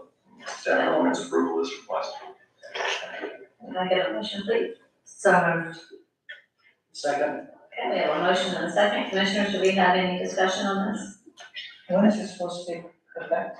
When are we supposed to do this? Friday, the 27th, 2 weeks from tomorrow. yeah, 2 weeks from tomorrow. I just want to make sure. Actually, it's not the memo, the date. 22nd of October, right? Yep. Thank you. Okay, anything else? I'm glad they're not allowing cats. Just imagine trying to get cats to walk in front That of would be, and we will have, Jenny from the kennel, Crescent City Kennel, she will be down there, helping with this as well and advising, so. Okay, any other discussion on this before I open it up for public comment? Open it up for public comment. Do we have anyone that would like to come and speak to this? Seeing none, I'm gonna close public comment. Karen, I'm gonna ask you to go ahead and do a roll call, please. Commissioner Burton, Aye. Commissioner Banks, Aye. Commissioner Lori, Aye. Commissioner DeVito, Aye. Mayor Myers. Aye. So moved. And the next item is a request to close US 17, the southbound lanes for the Veterans Day Parade. This will be a rolling closure where the Sheriff's Department will lead us and come along behind us to reopen the highway as we move down to the park. Can I get a motion? That's so moved. Second. We have a motion and a second. Do we have any discussion? No discussion. Do we have any public comment on this? Okay. Close public comment. Okay. Karen? Commissioner DeVito, Aye. Commissioner Lori, Aye. Commissioner Banks, Aye. Commissioner Burton, Aye. Mayor Myers. Aye. Okay, so moved. Our next item is a request of surplus in the gas department truck, and we got approved a replacement truck, which we purchased. This truck actually didn't quite make it to the end of the fiscal year, it doesn't work anymore, but we will surplus that with the commission. Okay. Can I get a motion? So Surplus. moved. That's right. Do we have a motion and a second? Do we have any discussion? Well, just for clarification, is there more than one gas department truck? Is there a more specific way to identify Yes, we do. this particular truck that we're surplusing? Well, it's the 2001 Silverado 1500, and we have a VIN number, but it didn't. Okay, well, I think 2001 Silverado, that's helpful. Any other discussion? Yeah. Okay, I'm gonna open it up for public comment. Do we have any public comment on this? Seeing none. Charles, it appears, I read in a report where you, in our last surplus, it was what, $50,000? That we $50,000. were able to, okay. So, good job, thank you. With this, I'm just gonna, all in favor, please say aye. Aye. Opposed, nay. Okay, so moved. Mayor, the next item is the request for sponsorship from Crescent City Rotary for the Rotary Swine and Wine fundraiser that did just occur. Reading some of the agenda, because the check came across my desk last week. This was a very last minute ask, and it was a sponsorship request. And it's something we've done annually, it comes out of the gas department's advertising line, even though it's really not an advertisement. We require all groups who want a sponsorship, city to sponsor something, put our name on it, to come before you for approval. So I brought this to you for approval. Do they actually have the table, 10 weeks and, or, how much are they asking for from us? This was the lowest level of sponsorship, $250. So They did- provided a table signed and mentioned by the master of So ceremonies. did all that happen? Yes, I understand it was there, yes. I just wanted to make sure, that, you know. Staff recommends approval. My difficulty with this is it's always come out of the advertising budget for the gas department, not the $2,000 that we set aside for aid to organizations. If there are announcements at the event, I don't know why that doesn't qualify, but I would rather see us place an ad that's some subsequent event than take it out of the donations. I don't think it's not coming out of donations, it's still coming out of the gas fund, my understanding, for his advertising. Yes. It's just he's asking for approval to take it out of there. Right, it's just a sponsorship, right? Right. Yes. Yeah, I mean, they are an enterprise, they're not a. Yeah. So it's already paid for. It's already paid for. It's already paid. No, it's No, on my desk. No, it's sitting on his desk. So one of us gets to sign that check. So it's not a matter of money, that's already in the line item. Correct, I mean, they've been buying this sponsorship for years, it didn't come to my attention until this time. Okay, well, that part wasn't clear, it said what had been done in the past, but it didn't say where we were taking this from. I assumed we were taking it from the general fund, but we're gonna take it from the natural gas fund budget, that's what we're doing. Okay. I get a motion. I move approval of the sponsorship of this one line. Second. Motion is second, do we have any further discussion? Again, I just want to say I am a member of the Rotary Club. Okay, And I just wanna say we need to do it first, Yeah, that would be. not after. Okay, and I'm gonna open it up for public discussion. Yes, ma'am, if you wanna come forward, please state your name. Alice McCoy, 315 North Summit. I'm a Rotarian, and we did discuss this the other day because it wasn't brought to us in time to give the gas company, which always does sponsor this every year, but it didn't get to us in time to give you the adequate billing that you should have gotten for your $250 sponsorship. We would like to go ahead and however you want to handle it, it's fine. I mean, we would love the donation, but as far as advertising, you didn't get the benefit of it. We, would like to say if you would like to wait and do it for our upcoming next scholarship event, which will be the first weekend in April, you could do it and we'll be sure you get the proper advertising.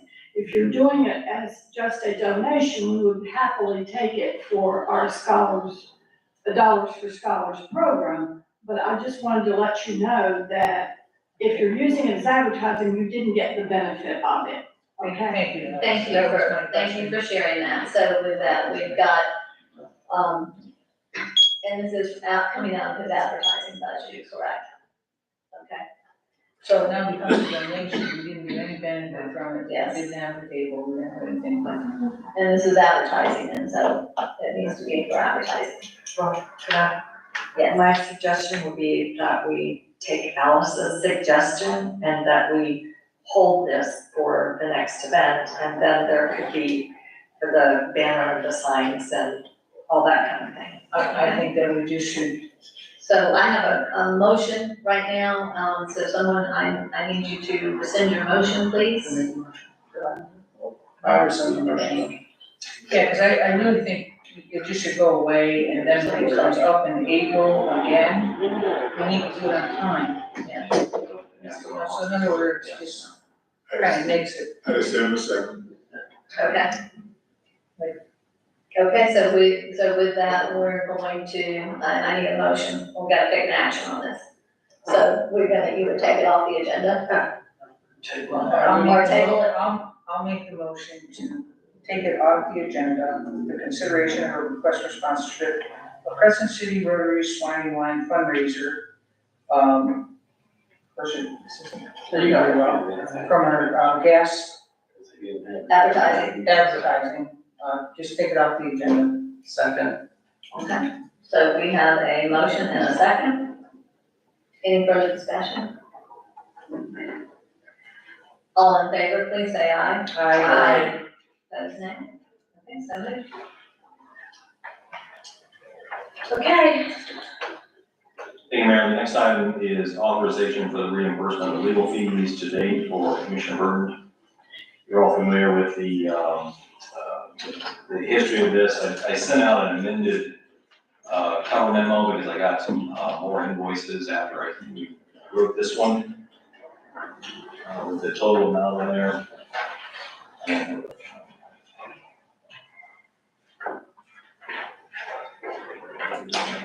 Staff recommends approval of paying the fees.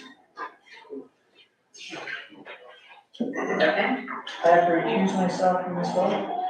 okay. And you have, clerk, you've gotten the total on her, okay. The total on your agenda, your revised, 27,000, Yeah, $145. 27, 145, 30. Okay, I have a question about this. Yeah. Okay, there's, before we have discussion, I do need a motion. this would pertain to what kind of motion it would be. Okay, I need a clarification. okay. Is the city manager taking, very unfortunately, there were two separate recall petitions, relating to Commissioner Burton, correct? Correct. One, the legal actions for the first one, just testified a while ago, it's still pending before the Supreme Court. Then there's the more recent one. Are you combining those in the figure that you Yes. requested? Yeah, this is the total figure that we owe to the commission. And you don't think they should be separated out? I see a reason to. Yes, we should, because there's factual determinations that you're gonna have to make that are gonna be specific to each case. They should be taken on a case-by-case basis. Do we have the amount for the? Okay, Okay, you have been given all of the information, so you could actually separate those right now. Okay, and Mayor, I just have one observation about this.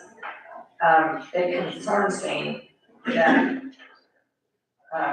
the city attorney and the city manager have not gotten this all worked out before it comes to us. It would save us a lot of time, and really, we're kind of having a staff meeting and the commission meeting. And that really should take place ahead of time. It would help us a lot. thank you. I'm gonna, do you need a couple of minutes? Do you? Don't even the totals. Uh-huh. Okay, Okay. so I'm gonna go ahead and I'm gonna, just I'm just gonna give us a recess of, how long do you think you need? 10 minutes, 5 I minutes? think so, yeah. 10 minutes, okay, I'm gonna recess this. 10 minutes. We'll come back at 7:50.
The second, $8,102.15. Okay. So with that, I need, we're gonna take them individually, I guess we'll take them separately, so we'll start with the first recall. Can I get a motion for this? To pay these fees? For the 19,043. Yes, sir. I move that we go ahead and pay the 19,043.15. Okay, Second that. so a proper motion and a second. Okay, commissioners, do we have any discussion? Good, Mayor, my concern about this one, I've said before, is the first recall motion, which is for the large amount of fees. As I understand it, that's on appeal to the Supreme Court. The appellate decision was favorable to Commissioner Burton. But the committee has, appealed it, and my concern is, if the Supreme Court should, overrule the appellate court, particularly on the issue as to whether that meeting that was raised, was not appropriate, and the Supreme Court makes a different finding, then we would be in a different territory. And so, Can I just say something before we go further with this? Right now, it's sitting at the Supreme Court, not to make any decision on whether there's an appeal or anything that, the decision that they're trying to make is whether they even wanna do it, whether, you know, whether you can bring it into the court or whether they'll hear it. Now, it's been sitting there, I'm just guessing about 100 days now, and asking most lawyers that have dealt with the Supreme Court, they don't have a time limit. They can sit there for a long time. And it doesn't, I don't think that it's fair to me, to wait, and let's say they do hear it. It's gonna take another, just as long as this is taken, another 3 months to possibly a year to finish it. And, I just don't think that it's fair to make me wait that long. I think what it's doing now, just sitting there, there's 7,000 cases open right now at the Supreme Court. It really could sit there a long time before they even take the case. Commissioner DeVito, can you, Bobby, can you speak into your, can you express your concern again? yes, okay, as I understand it, the appellate court said that, the procedure was incorrect. So there were two issues that I understood in the appellate court. The procedure that the recall committee followed was incorrect. And, as to whether, it was part of the commission duties or as to a public purpose, the issue the recall committee raised was the public meeting, was that proper or not? The appellate court said it was. That issue has been appealed to the Supreme Court as well, as I understand it. So my concern is, if the Supreme Court were to reverse it and find that the meeting was not proper, then could we make the finding that is required, and I'm hoping you will give those to us. Yeah, so the findings are that it relates to or was in their capacity or official duty relating to their public office, that it serves a public purpose. The Florida Supreme Court has already determined that challenging the legal sufficiency of a recall petition serves a public purpose.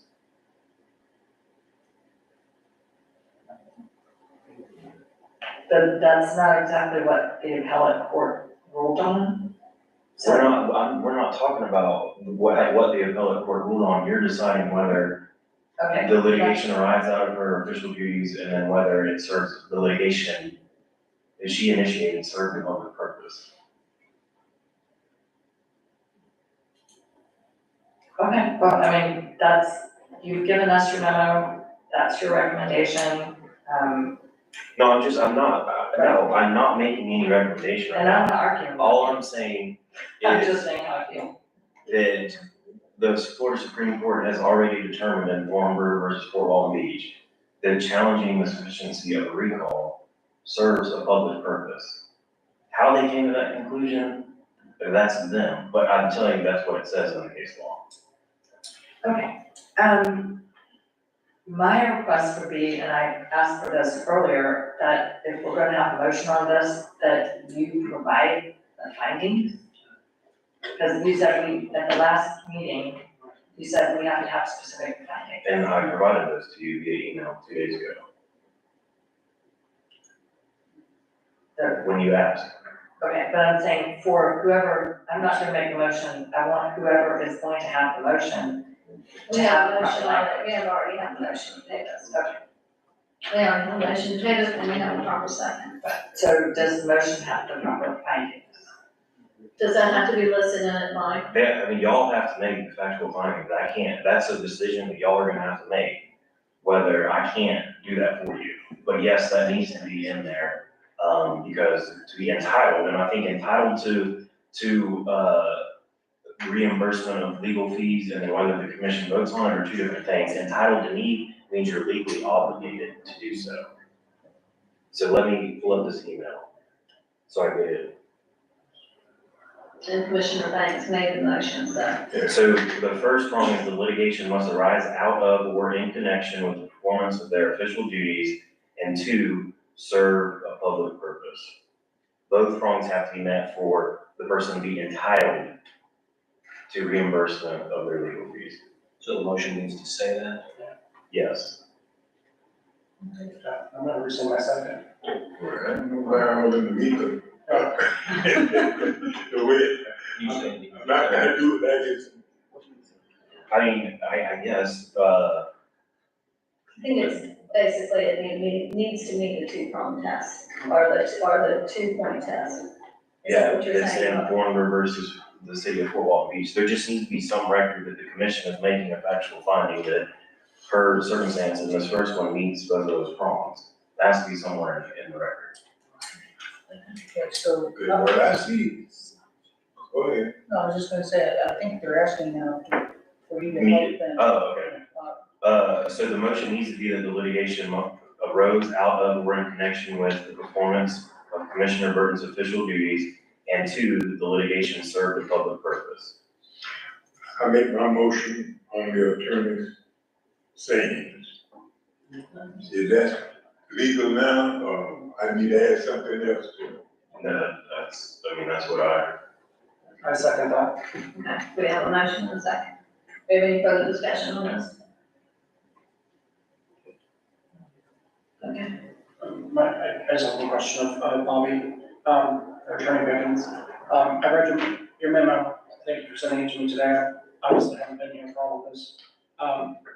And I had asked you a question about if the Supreme Court ruled on this, what, if they did, because that's a big if, what would that change about this?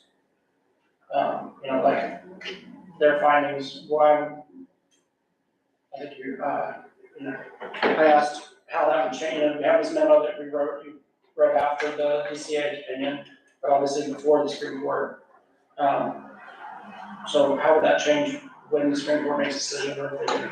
And so I really want to answer that in 4 parts. The first part is the way that I look at it legally right now is in this litigation, Commissioner Burton is the prevailing party. If she were not the prevailing party at this point, then the recall would not have attempted to invoke jurisdiction as to the Supreme Court.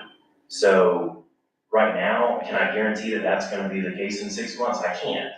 I wish I could give you a concrete answer, but I can't guarantee that she'll remain the prevailing party. It will change my opinion if the Supreme Court were to not take up the case. Then I think that it would be my opinion that the case is stronger at that point for her reimbursement of legal fees. I don't ever want to say the city's absolutely required to, but I think you're getting on the door of being required to do something at the Supreme Court because she is the prevailing party and you find that the litigation arose out of her connections to her duty and serve a public purpose, then she's entitled. I mean, according to the case law that is enacted today, she would be entitled. If the Supreme Court took it up and heard it on its merits, and agreed with the 5th PCA, I think you're in the same position. The only problem is if the Supreme Court took it up and reversed it, then there's gonna be the argument that she wasn't the prevailing party and that she shouldn't be entitled to legal fees. I don't have any case law to back that, statement up. There's really not a lot of case law, to be honest with you, that discusses unsuccessful challenges to recalls. I don't know whether it's a circumstance where people who are unsuccessful don't try to get their legal fees. If it's something where it's a question, in the legal field, we really only have case law where people question something. So if something could be wrong, and it could be wrong for 100 years, but if nobody ever questions it, then we're not gonna get the true answer. So that's kind of the predicament that I'm in. I don't think I've ever looked into an issue more than this. If I actually billed the city for how much research I've done in this, we'd be well over the 20 hours a month. It's almost, me as my profession, I want to seek out this answer and have a concrete answer for y'all to come in. I would love nothing more, in either way that it goes, is to be able to come in here and say, don't worry, this is what you have to do. But at this point, this is what we have. People can always make arguments, as to one side or the other, but that's really where we're at right now. And sorry, that was really lawyer answer. That's Good answer. Good answer. Do we have any further comment? I do have one thing to say. When you get recalled, you got two options. You can flight is one, go away, and the other one is fight. I chose to fight. And I went into battle, and I know that in the end I will win the battle. That's who I am. And, it's taken a long time because there's people just kind of keep throwing things into the mix, and I feel that this is what happened when it went to the Supreme Court. They probably knew it was gonna take as long as it was gonna take. And, this is starting to cause a hardship. That's what they want. They want me to go away. I won't.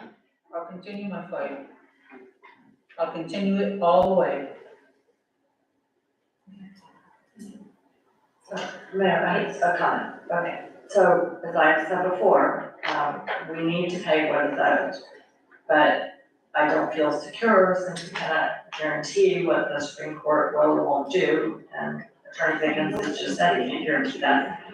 I don't feel comfortable paying these fees, even though I think, if the court says they need to be paid, then they need to be paid, and Commissioner Burton deserves it. The other option is, you can go to court and just make a motion or petition for payment of your fees and get a court order. I would be happy to pay this if a lower court, whatever, if the circuit court, wherever that action would be paid, would be made, said, yes, the city owes these fees on a annual basis. We'll claim it.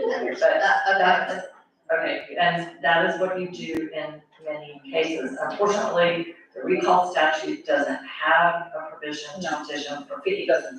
Right, but you could make a separate petition, and if we had an order, I'd be happy to pay. It's just, Commissioner Burton's in a bad spot, and I feel like we're all in uncharted territories, and it's not personal to Commissioner Burton. It is a matter of trying to follow the law and make sure that we dot the i's and cross the t's, and that's all. Bobby, do you have any? That was the only way to get to that point is you deny her the legal fees and then she sues the city. You can't ask. You There has can't to be- make a separate. There's got, well, yes, you can, but there can't be you can't ask the court for legal advice. There has to be a controversy. Right, so, So the court won't give us like an advisory opinion that, yeah, we do have to pay them.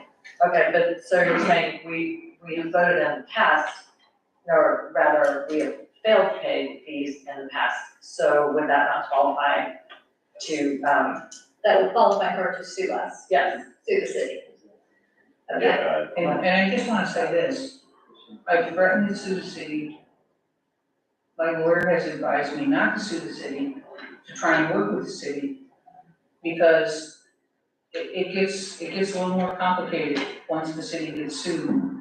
The other thing is it may take a little while to sue the city, but it gets a little more complicated because now this $19,000 or whatever we end up with tonight can be quite substantially more, because it's just the way it is. So, I've been trying to work with the city, I think the city has been through enough. I don't think I wanna bring the city back into court and just keep this thing going on and on and on. It's been bad for our city. It's been bad for the publicity of the city, and it's gotta stop. Okay, I'm gonna go ahead and, I do need to open it up for public comment, advice. So at this time, I'm gonna open it up for public comment. Please come forward, state your name, your address, if you will. Aaron? Catio, y'all know where I live, No, we don't. Please, you nine want three to state six, your address? like Argenta.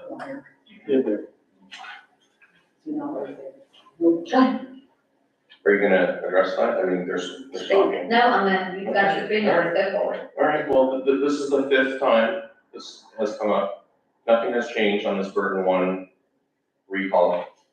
Still before the Supreme Court, so I don't know why it keeps getting brought up by the city manager, other than to circumvent the electorate. And according to what Attorney Pickens is saying, there's actually not a single case out there where an unsuccessful commissioner has gotten legal fees.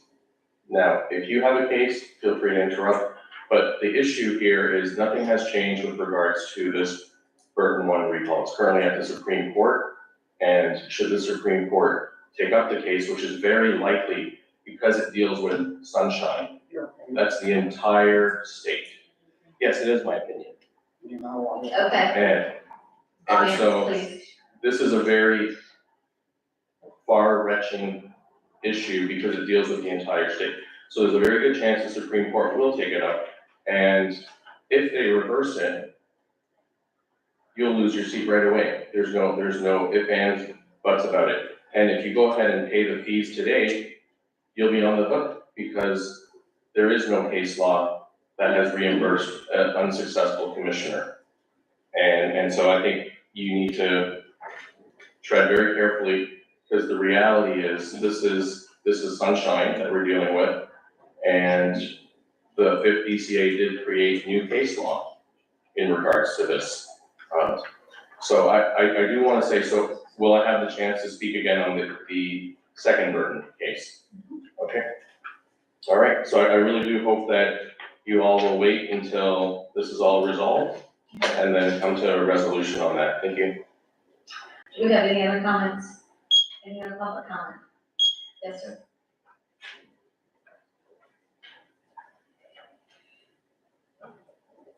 Danny Miller, I just have 2 questions to pose that will be related to, in the event that the bill is ultimately paid. The first one is, there's a lot of line items on the invoice, and have those been reviewed, but presumably by the city attorney to make sure they meet whatever legal criteria may exist for reimbursement? And all of us in paying an invoice would review the invoice closely. And secondarily, in the event that the bill is ultimately paid, what would the budget implications be for the city? Thank you. So I can answer the first question. I don't, there's no way for me to go through and be in the mind of what her attorney was doing and saying this was reasonable, this was not reasonable. What I can say is that the fee that, Commissioner Burton was charged was very reasonable, and the amount of time that was billed for a case that lasted this long, I think is reasonable. The $225 an hour that was charged is exceptional rate for the benefit of, we are firm charges more than that. Do we have anybody else wanting to speak? Oh, I think you wanted, there's another part, the budget ramification. Yeah. I don't know. Charles? Come out of fund balance. Huh? Come out of fund balance. And when we say fund balance, are we talking about the reserve or? No, we can come out of $1 billion, come out of fund balance. but- Yeah, here, could you speak in the microphone, please? Come out of fund balance. What is that? What is the fund balance? So at the end of the year, for instance, this year, we had a fund balance, in addition to the $1 million reserve, is what we didn't spend, it's revenue over expenditures. So at the end of the year, we'll make it right, We'll put it into the legal budget, which will put it over budget. And then at the end of the year, we will straighten it all out. Essentially, it'll come out of, it won't come out of the budget you just approved. It'll be, unless we go over budget this year. So then could I ask the city manager another question? Yes. So do we actually know what the fund balance is, or is that still being determined? Still being determined. Okay, and when do we have it? Do we have any ballpark idea of when that will, be done? Well, there's what I would call ballpark figure in your financial report from September. If you look at the end, so there's revenues, expenditures, and then there's we're in the black, over $100,000. So I'm not gonna depend on that number. I'll wait till we close out the year completely and get a better accounting. That's usually, I think we have till the end of November to do that. Okay, thank you. No other public comment, commissioners? We have a proper motion and a second before us. Do we have any further discussion? I just have one comment I'd like to make. Commissioner Burton, seems, I don't know, Commissioner Burton, told me at one point, she didn't want to speak with me, when we were at the League of Cities conference. I'm trying to do what is right for the city. I'm trying to do what is right legally, as I said, dot the i's and cross the t's.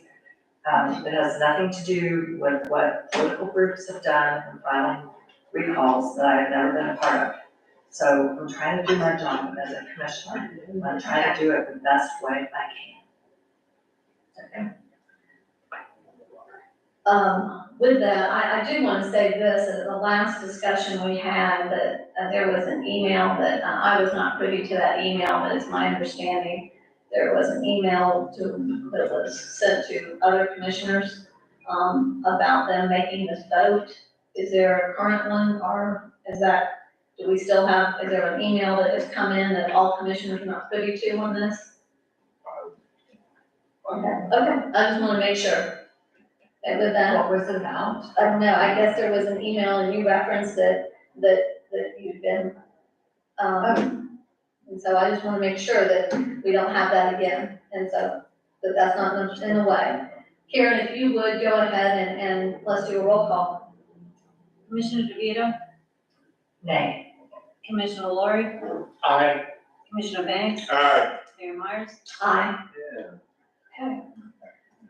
Brilliant. Finally. Okay, let's go to the second one.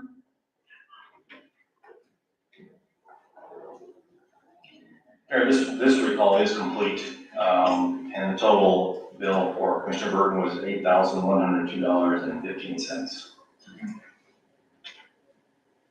I need a proper motion. Do we need, Bobby, is there any special wording that needs to be in this motion? Same one, I'm going to email back up.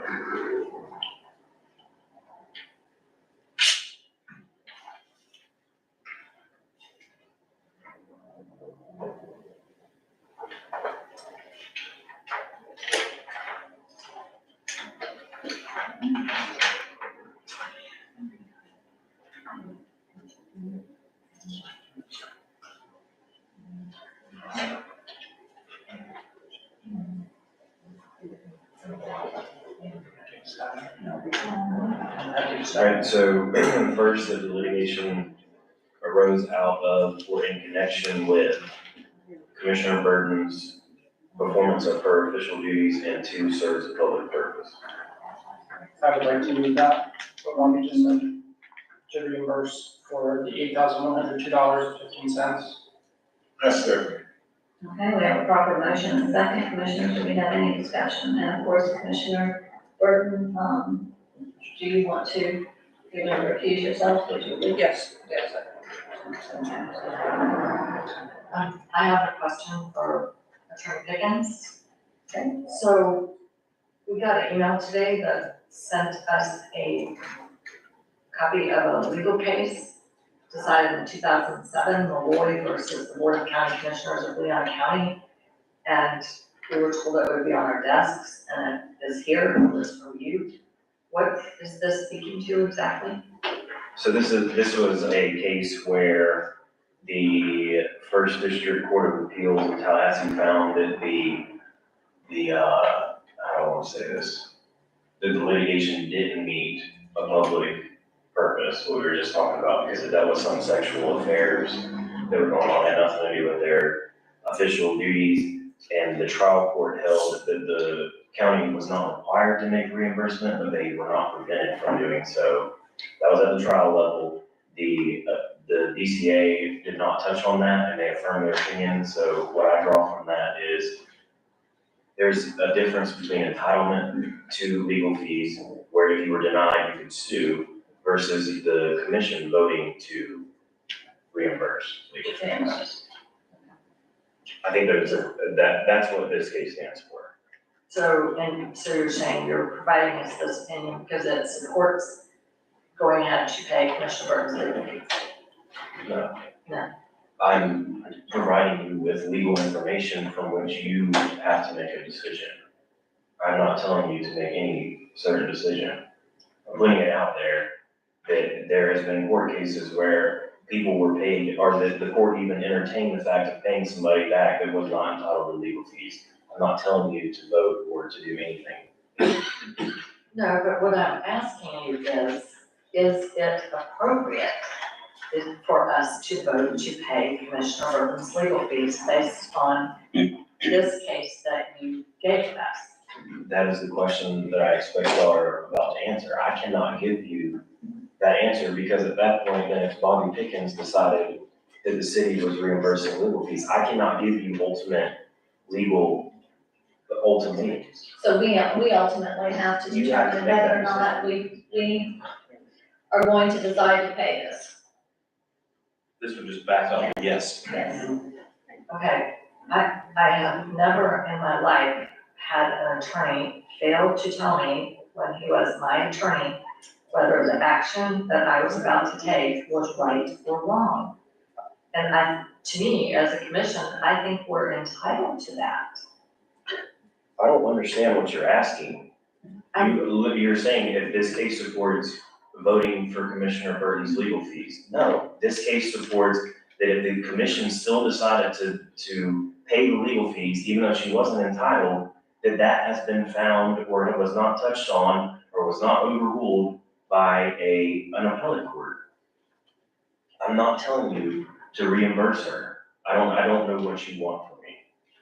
Well, is it correct to reimburse her? That is, it appears to me, I mean, most people in this room are not attorneys, and I do not intend to advise myself if I have any avenue to be advised by our city attorney, and I think that is what we need.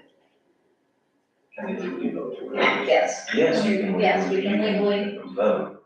I don't know if you're wanting me to ultimately, so what I expect is happening is you want me to tell you, so then you can base your vote on it. And that's not going to happen. That's not how it works. I think he's just giving you some legal, Yeah, I don't. examples Okay, to come to some kind of, thought process. there's no thought process about it. Because I don't know, whatever, I mean, you get this to us today, right before me, we got a printed copy when we walked in here. And previously, when we considered the issue of legal fees, George Young was very specific and said, well, you probably should pay fees, or yes, you should pay fees, in a verbal opinion. He was willing to give us an opinion. You are saying something quite different. No, I'm saying that if you find the two-part test that we've talked about multiple times, those are factual determinations that you have to make. If you find the two-part test is met here, then you reimburse the legal fees. And are we entitled to make our own two-part test? I'm sorry I said that incorrectly. We're entitled to make those findings. Can those findings be, challenged in court? Yes, anything can be challenged in court. As we have found. Whether it be overturned or not, I don't know. Do you have any other discussion? No, okay. And I do not feel that I have received an answer, and I do not feel that we were adequately prepared for this. Okay, commissioners, do you have any You're other? the only one. Other comments? Okay, with that, I'm gonna go ahead and open it up for public comment.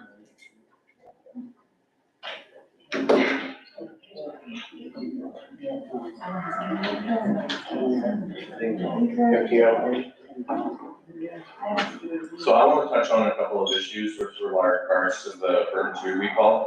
The first being a two-prong test. That's definitely not been met for the Burton 2 recall. And I'll just read directly from Cynthia Burton's complaint. The acts alleged within the petition are personal to Burton and do not implicate her role or service as a city commissioner. That does not meet the two-prong test in terms of her duties. So just on that basis, she's not entitled to reimbursement of her legal fees, especially at the expense of taxpayers' funds. And, you know, if you vote to reimburse her, just like you've done in the past, I think you're really setting yourself up for liability, as a commission, as a city. Are you gonna sue? Okay, please. Okay, finish. And I think if you want to show the citizens of this town that you truly do care about them, then it's really important to make sure that you've done your due diligence. And it does not sound like the due diligence has been done, because if you just looked at paragraph 12 of her complaint, you'll see that she admits right in there that the basis of, again, the acts alleged in the petition are personal to Burton and do not implicate her role or service as a city commissioner. Thank you. I do have something to say on this. Okay. I think what he's lacking there is what the recall was all about. What they put in for the reason of the recall. And if I remember correctly, it was, I asked for some injunctive relief. And the way that they described it was in order to keep people away from City Hall, away from Putnam County voting area. It was very specific what the recall was all about. And that's why, recalls are funny or fickle things. I do have to defend that. And in my defense of that, I did not ask for injunctive relief from all of the citizens of Crescent City to stay away from my house, and to stay away from me. It was two people specifically that I asked, for that.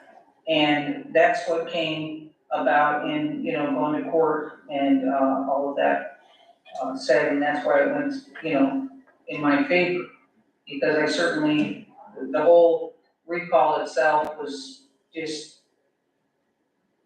not sufficient, legally sufficient. It had no merit really, so I just wanna say that. I don't know if I'm quite saying it right, but I think I am. I'd like to respond to that. No, you're done, I'm sorry. Yes, sir. Can I call a question? Yes, sir. Yes, sir. That's exactly what I was talking about. Some people are gonna say it's not a public purpose, it is a public purpose, that's the choice the auditor made. That's what I was referencing, Commissioner Diaz. So Bobby, let me ask you a question.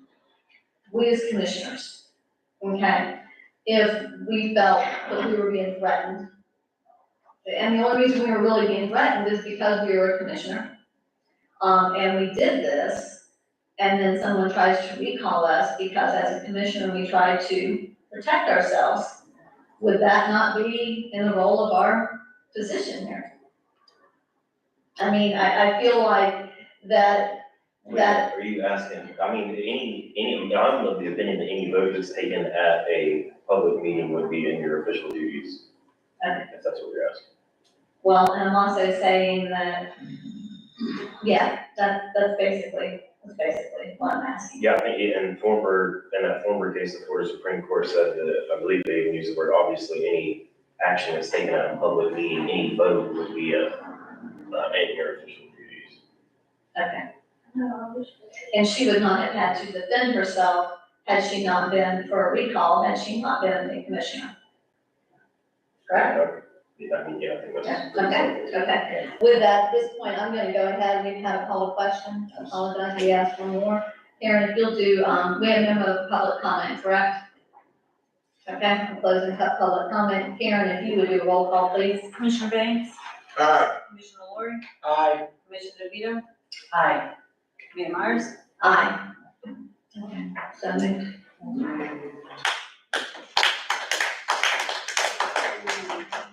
Mayor, the next item I'm gonna go ahead at this point in time, I need to turn this over to Commissioner Banks. Vice Mayor, the next item on the agenda is authorization for reimbursement of legal fees to date for Mayor Myers. Total for that is, didn't have the. 3,400. I mean, that's it. I'm gonna use it. No, it's actually more, Yeah, there's I'll send that another out one, to you. yeah. There's an additional one that has to come in.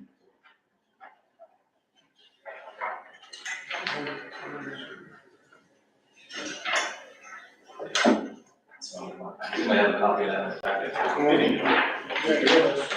That's the new one, I sent. $3,759.65. Would you say that? $3,759.65. Is that correct? Yes. 3,007. 3,759, 65. And I am going to, I am recusing myself and also filling out the form AB for Karen. The clerk. I would like to have that. You got another copy of that, I'm gonna print it out for you. I don't have any more.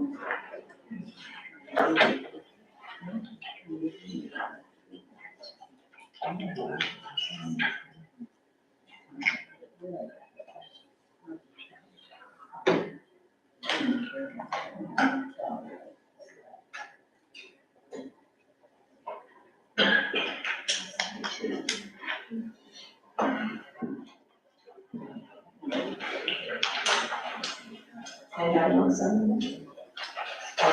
Seven. Oh. What the? Oh, Seven. okay. Seven? Yes. Bobby's looking for popcorn, I don't have popcorn tonight. I would take it. Yeah, Bobby's. I saw the.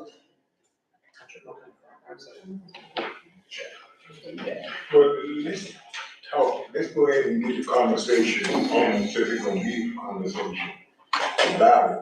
I need a motion. So it will be at the same. Same. I'm gonna have to, yeah, we're gonna have to.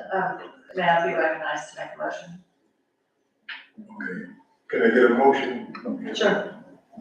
on, Yes. So, Commissioner Vito, go ahead. thank you. I move that we reimburse Mayor Myers in the amount of $3,759.65 in the payment of her legal fees in defending against the recall petition, because the litigation arose out of and in connection with performance of her official duties, and the litigation as well served a public purpose. I second that. Okay, we got a motion I second it. and a second. The motion was brought by Commissioner Vito and Commissioner, You're worried. second, Laura, second. Can I get a vote on it? No question. Discussion. Discussion. Commissioner Vito. So I have one question about this that hopefully someone can answer. The circuit court ruled in favor of Mayor Myers on the recall petition. Was that decision appealed? To my knowledge, no, and the deadline was midnight last night. Or was not appealed? Attorney contacted me this morning and said it had not been appealed. Okay, are you speaking into your mic, Karen? Is that being recorded? Okay, so Mayor, I understood you to say that the decision in the circuit court was not appealed. Okay, so it's final. And just going back, it's my understanding that the one you just voted on was not appealed either. Correct, right, that's what I understood the city manager to say. Okay, that was my question. I'm good. You good? Yeah, I'm good. You good? Yeah. Oh, that right. Gotta open up for public comments. Any public comments? None. Commissioners, yeah, I'm gonna get a vote. Commissioner Burton, Aye. Commissioner Lori, Aye. Commissioner Vito, Aye. Vice Mayor Banks. Aye. Aye, that's. Thank you. You do that one, man.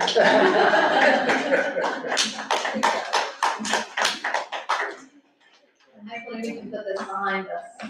This has been,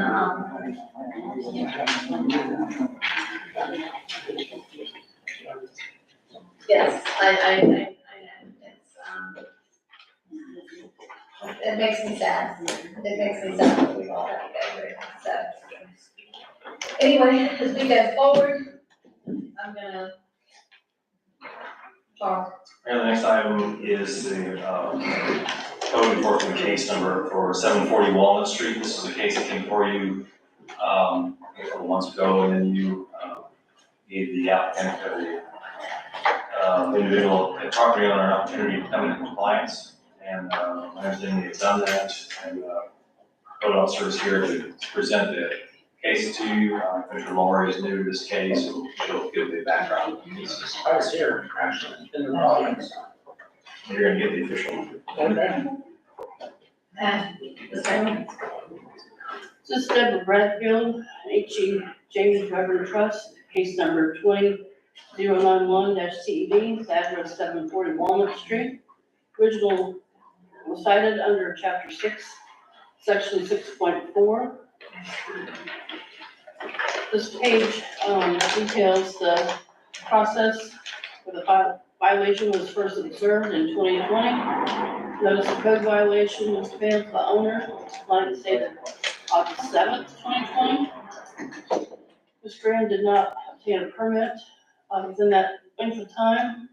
First code enforcement board hearing was July 27th, 2021, where the code enforcement board found her in violation of Chapter 6, Section 6.4, and ordered a $25 per day fine to accrue as of September 27th, 2021. Second code enforcement board hearing was September 28th, 2021, where Ms. Bradfield asked for more time to comply. The board granted that request to hear till December. Excuse me. The third code enforcement board hearing was July 25th, where the code enforcement board made a recommendation to reduce the fine to $150 to cover administrative costs. The actual administrative costs are $294.68. On August 9th, this case was presented to the commission, and you stayed the fines until December. And Ms. Graham was in compliance on September 11th of 2023. So 2 pictures of the concrete block wall, which she put in with the siding, where she took the garage door down and put this wall up. That picture was taken on October 20th, 2020. So 2 additional pictures taken July 25th of 2023. One on the left was taken on July 25th, and the one on the right was taken on September 11th, 2023, where she was in compliance, had a permit for the garage door, and it had been approved. That's just another picture of the same. So she put the garage door back, is Yes, that correct? Yes. With a permit with a permit and passed the inspections. and passing inspections? Okay. Yes. Sure. If the commission considers reducing the fine and lien, I've spelled it out there, what 10%, 20%, 30%, 50%, or the total amount would be, including the administrative costs. And I suggest it be paid within 60 days from today, which would be December 11th. Okay, And I believe Ms. Graham is here, she is. she says she has, I have a, Yeah. she wants I'm to sure she speak. would like to speak. I have a question for our code officer. Yes, ma'am. Okay, so did the code board ever make a recommendation to reduce her fine? Or is their latest action just the fine would keep running?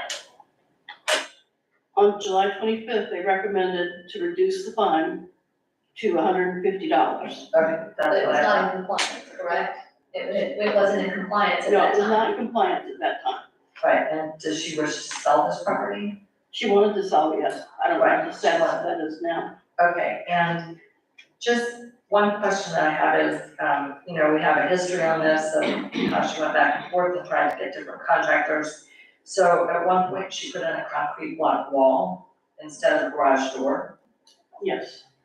Okay, just, do you have any ballpark idea what kind of cost this was? I guess maybe I should ask her, for going back and forth with the different construction options. Maybe that's a better. In your packet, I question. included on the text messages that Ms. Graham submitted. I know, I saw those. Okay, But maybe I'll the ask. final building permit she applied, her contractor applied for, they estimated the cost to be $2,200.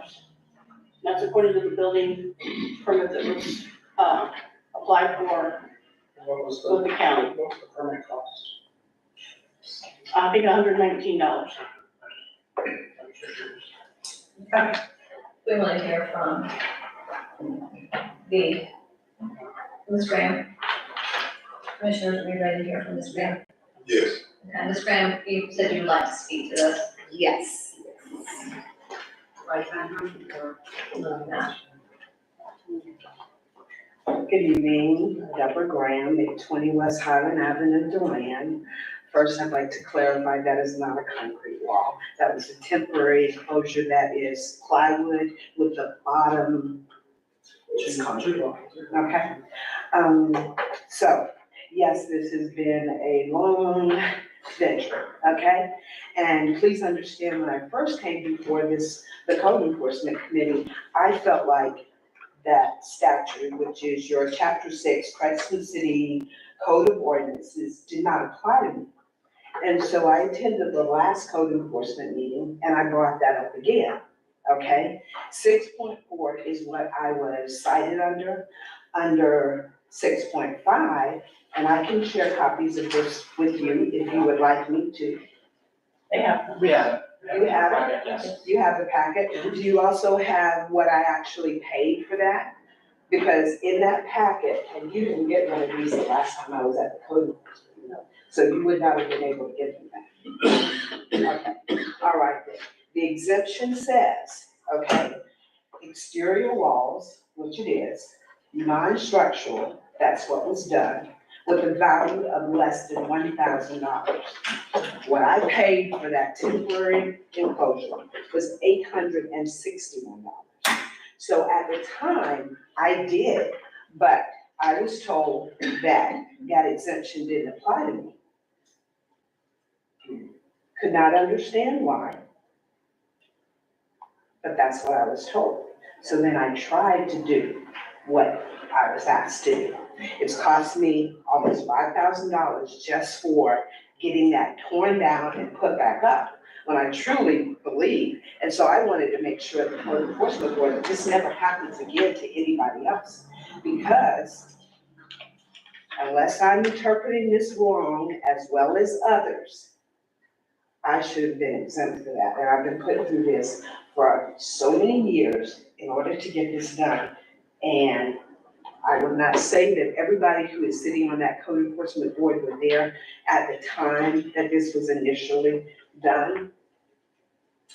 But I believe an injustice was done to me. And I certainly don't want it to happen to anybody else. What was it, 6.? 6.4, permits required. And then on 6.5, it says, provides authority for local jurisdictions to allow owners and non-owners of a single-family residence one or more exemption to the Florida Building Code. The following exemptions for a single-family residential construction are hereby adopted as a local amendment to the Florida Building Code 2007. And the 5 says exterior walls. There was not a structural change to that. I did not take the garage door down. So things are being spoken on my behalf that I did not do. Who took the garage door? The tenants that were there at the time took the garage door down. And so to secure the property, I had a temporary enclosure done. There was never an intention, and I've heard it over and over, saying that it was enclosed for a room. It was not. No one can speak for me because you don't know what the intention was. And I've heard this over and over, and I have to sit there and I'm like, it's not a concrete wall. I did not close that up for a permanent closure. I did it. I don't live here. I am occasionally here. I live in Delonia. That garage door, from the outside, you can walk directly into the property through the laundry room. There is not a secure door. So that's why the temporary enclosure was done. It was not for permanent purposes. So your tenants did that, they The did that. tenant removed the garage door, and once I was able to get them out of the property, then I had a temporary. You did this. Yes, which was only $861. I have the invoice here where it was paid. Did you go and speak to the Putnam County, planning and zoning? Did you go and talk to them of the permitting in Putnam County, or did you only deal with Crescent City? With code enforcement, oh, yes, I went to because I was told, so I don't do this, so if you tell me that's what the case was, that I was exempt, that it would not apply to me, I'm like, okay, well, according to how I read, but I am not, a building code. So I went to Putnam County, only, they didn't even look at it, they just said, well, you don't live in the house, so you have to have a permit, blah, blah, whatever. And that was to take it down, not to actually put it up.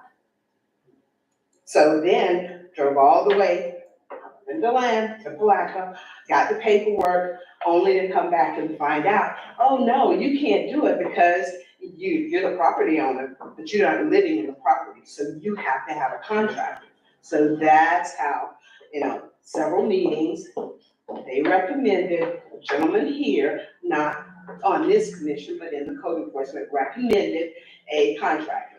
That contractor was not sufficient, and I don't pay. One of our board members recommended No, I cannot say it's a board member. I would have to go back and request the minutes because your minutes don't go as far back as that time frame. But, He was the you building remember inspector. the name of the individual who was sitting to your right at the time that I was told that I was not privy to this, and he gave me the name of Edward Mitchner as a contractor. That was, Charlie Erkman, he was the building inspector. that, who used to, okay. So that is the person that told me that I was not, that I could not use this exemption, and gave me the name of that individual, which, no, I would not recommend him. I don't pay invoices for work that I've not seen done, or I don't even pay a verbal invoice. That's not how we do business. Question for Pam. Pam, Yes. This says non-structural repairs. Are we classifying and replace a missing door with a wall as a repair? Where is that? So she's referring to 6.5 sub A sub 5 exterior walls as an exemption, non-structural repairs. So the commission would have to classify changing from the door to a wall as a repair. Is the way I read it. I mean, but it is repair. Repair would be because put there the door was- back, wouldn't it, or repair The the door door? was missing, she was repairing it, I mean, I don't know. Well, I have a question for the city manager. We have a zillion houses around here, Commissioner Banks has asked about this, that have windows out, and they've boarded those up. Nobody seems to have a problem with that. And that's been required by our code, so you Yeah, we require secure secure building. the structure. Right, so, I'm sorry. We gotta be careful, we're speaking over each other, so that's. Right, I just, my point was, it sounds like this was in the nature of securing the building. I don't know, certainly sounds debatable. Doesn't sound like a repair, that's why, and I wanted to Pam, that was the. So I don't consider it a repair, and if, at the end of that chapter, 18, says other ordinary repairs consistent with these requirements and a minor scope as approved by the building official, ordinary minor repairs shall not include addition to, alteration of, replacement, or relocation of any standpipe, water supply, sewer drainage, drain leader, gas, soil and waste, vent, or similar piping, electrical wiring, system, mechanical equipment, cutting away of any wall, partition or portion thereof, removal or cutting away of any structural beam or load bearing, or remove or change and a required exit. That's number 18 in chapter 6. Why, can I ask you, why did you do it this way and not with a garage door? Since it was a garage, to have access. The cost was $800. I just paid because it was $861 at the time, okay? So that was more feasible for me financially than to put in a garage door at that time. Yes, you can ask a question. It's so when the tenants left, they just left, what happened to the garage door? It was torn apart and broken, or? Well, I think you know what, I cannot speak to what they did, but I truly believe it was sold for aluminum. Alright. So it's just an empty hole, but. Yeah, and they used it like a porch. No, that's unfortunate. It does look much better now, I have to tell you that. And I mean, that, I think. Well, I understand what you're saying, but in the pictures, I actually made sure that it was painted, and your previous mayor actually rode by and said it looked really good. I mean, he did. He rode by in his little golf cart and checked it out, because I had that conversation with someone that had a relationship with him, because I said, it looks better than some of the other properties around here. I mean, I even had it colored, so you really couldn't even tell. And I truly believe it was the tenants who complained, and that's how I ended up here. Were they buying it? No, this was a prior tenant. There was a tenant that was supposed to be buying it and absorb and take this all off my hand. But unfortunately, people don't live up to their word. And so, no, that tenant did not. I did have a individual investor that wanted to purchase the property, but that's when I found out that there was a lien on the property. I was not even aware that there was a lien on it, even though I know it says if you don't do it. But there was no official documentation given to me, so at the time that I was ready to sell the property to the investor, that's when the whole lien situation came up. And so, in return, they walked away from it. So the tenant in between, the tenant that did this to the originally, That was a rent to own, correct? The No, little one the that was tenant not. that actually removed the garage door was a tenant that left owing me over $3,500 and no garage door. But that was not a rent to own. The No. next one was a The rent next to own. one was a rent to own, Okay. okay, and did not live up to their, to our agreement, and so then the property has been vacant. Charles. Man, Yes.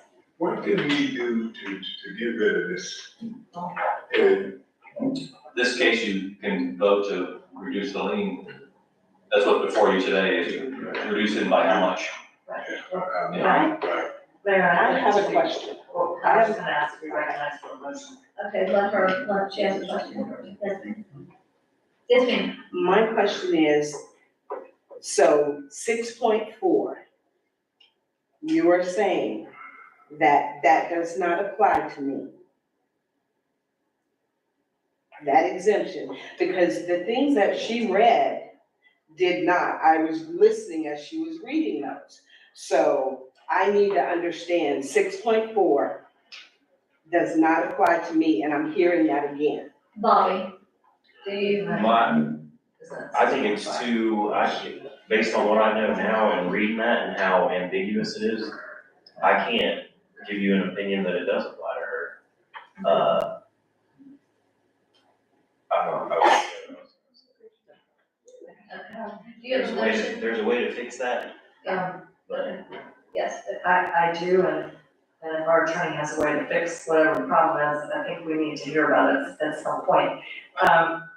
So it's my understanding the code board, wanted to reduce the fine to $150, is that right, Pam? Yes.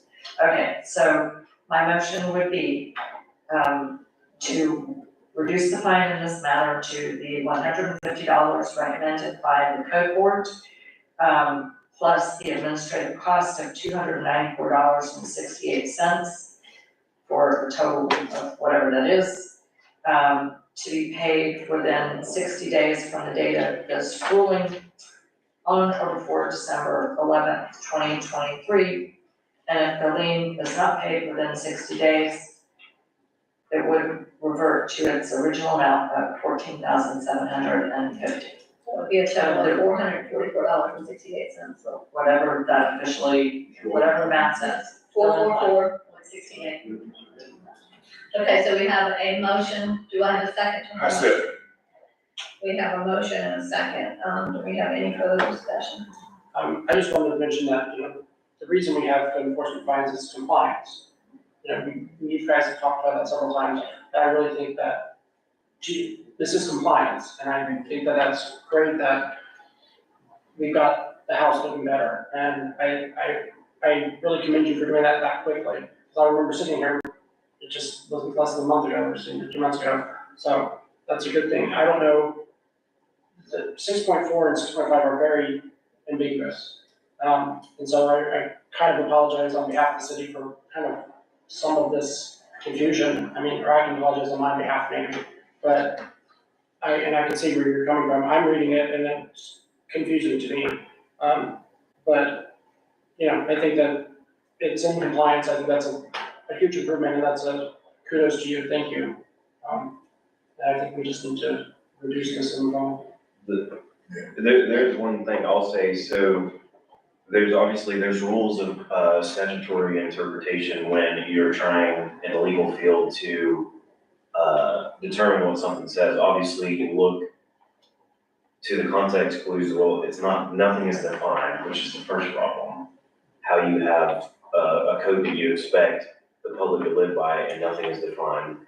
The second problem is, well, it's not really a problem. There's this thing called the rule of lenity. And whenever it's ambiguous, normally you go with the side of the party that's affected.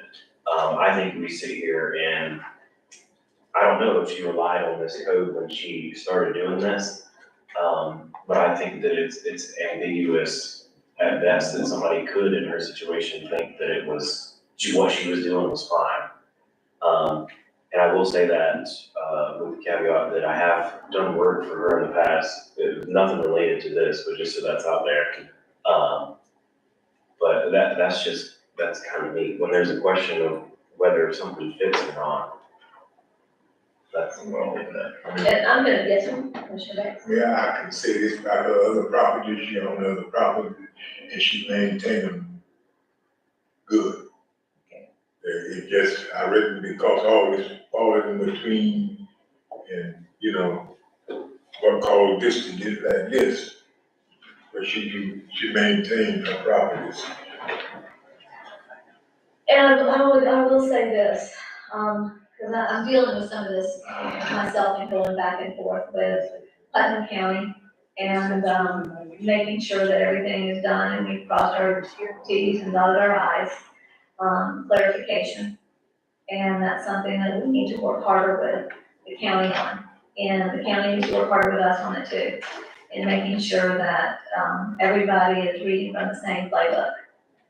And, as we go forward, that's something that, I think we need to address with the county and making sure that we're all, you know, working by the same playbook.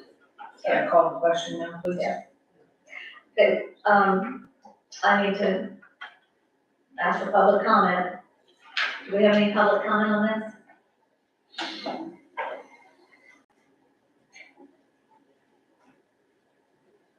Ma'am, you'll have to step aside this issue. Oh, yeah, I'm sorry.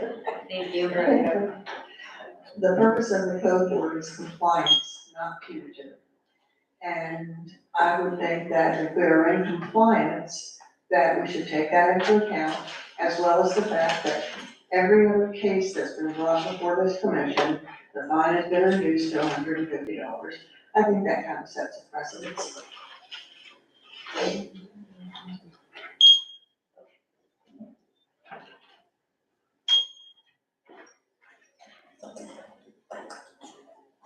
Chris Coleman, yeah, just to, everybody know, we reduced the fine, that was, one of the things we did. But she, came in compliance, she was covering up a door that was open to keep raiders out of her home. Like, everybody keeps missing that, but I think she did the right thing. We reduced it to $150, and that was including, I believe, the administration fees as well, because I heard somebody's added more onto the fee, which I don't think is fair, but. Thank you. Okay, any other public comment?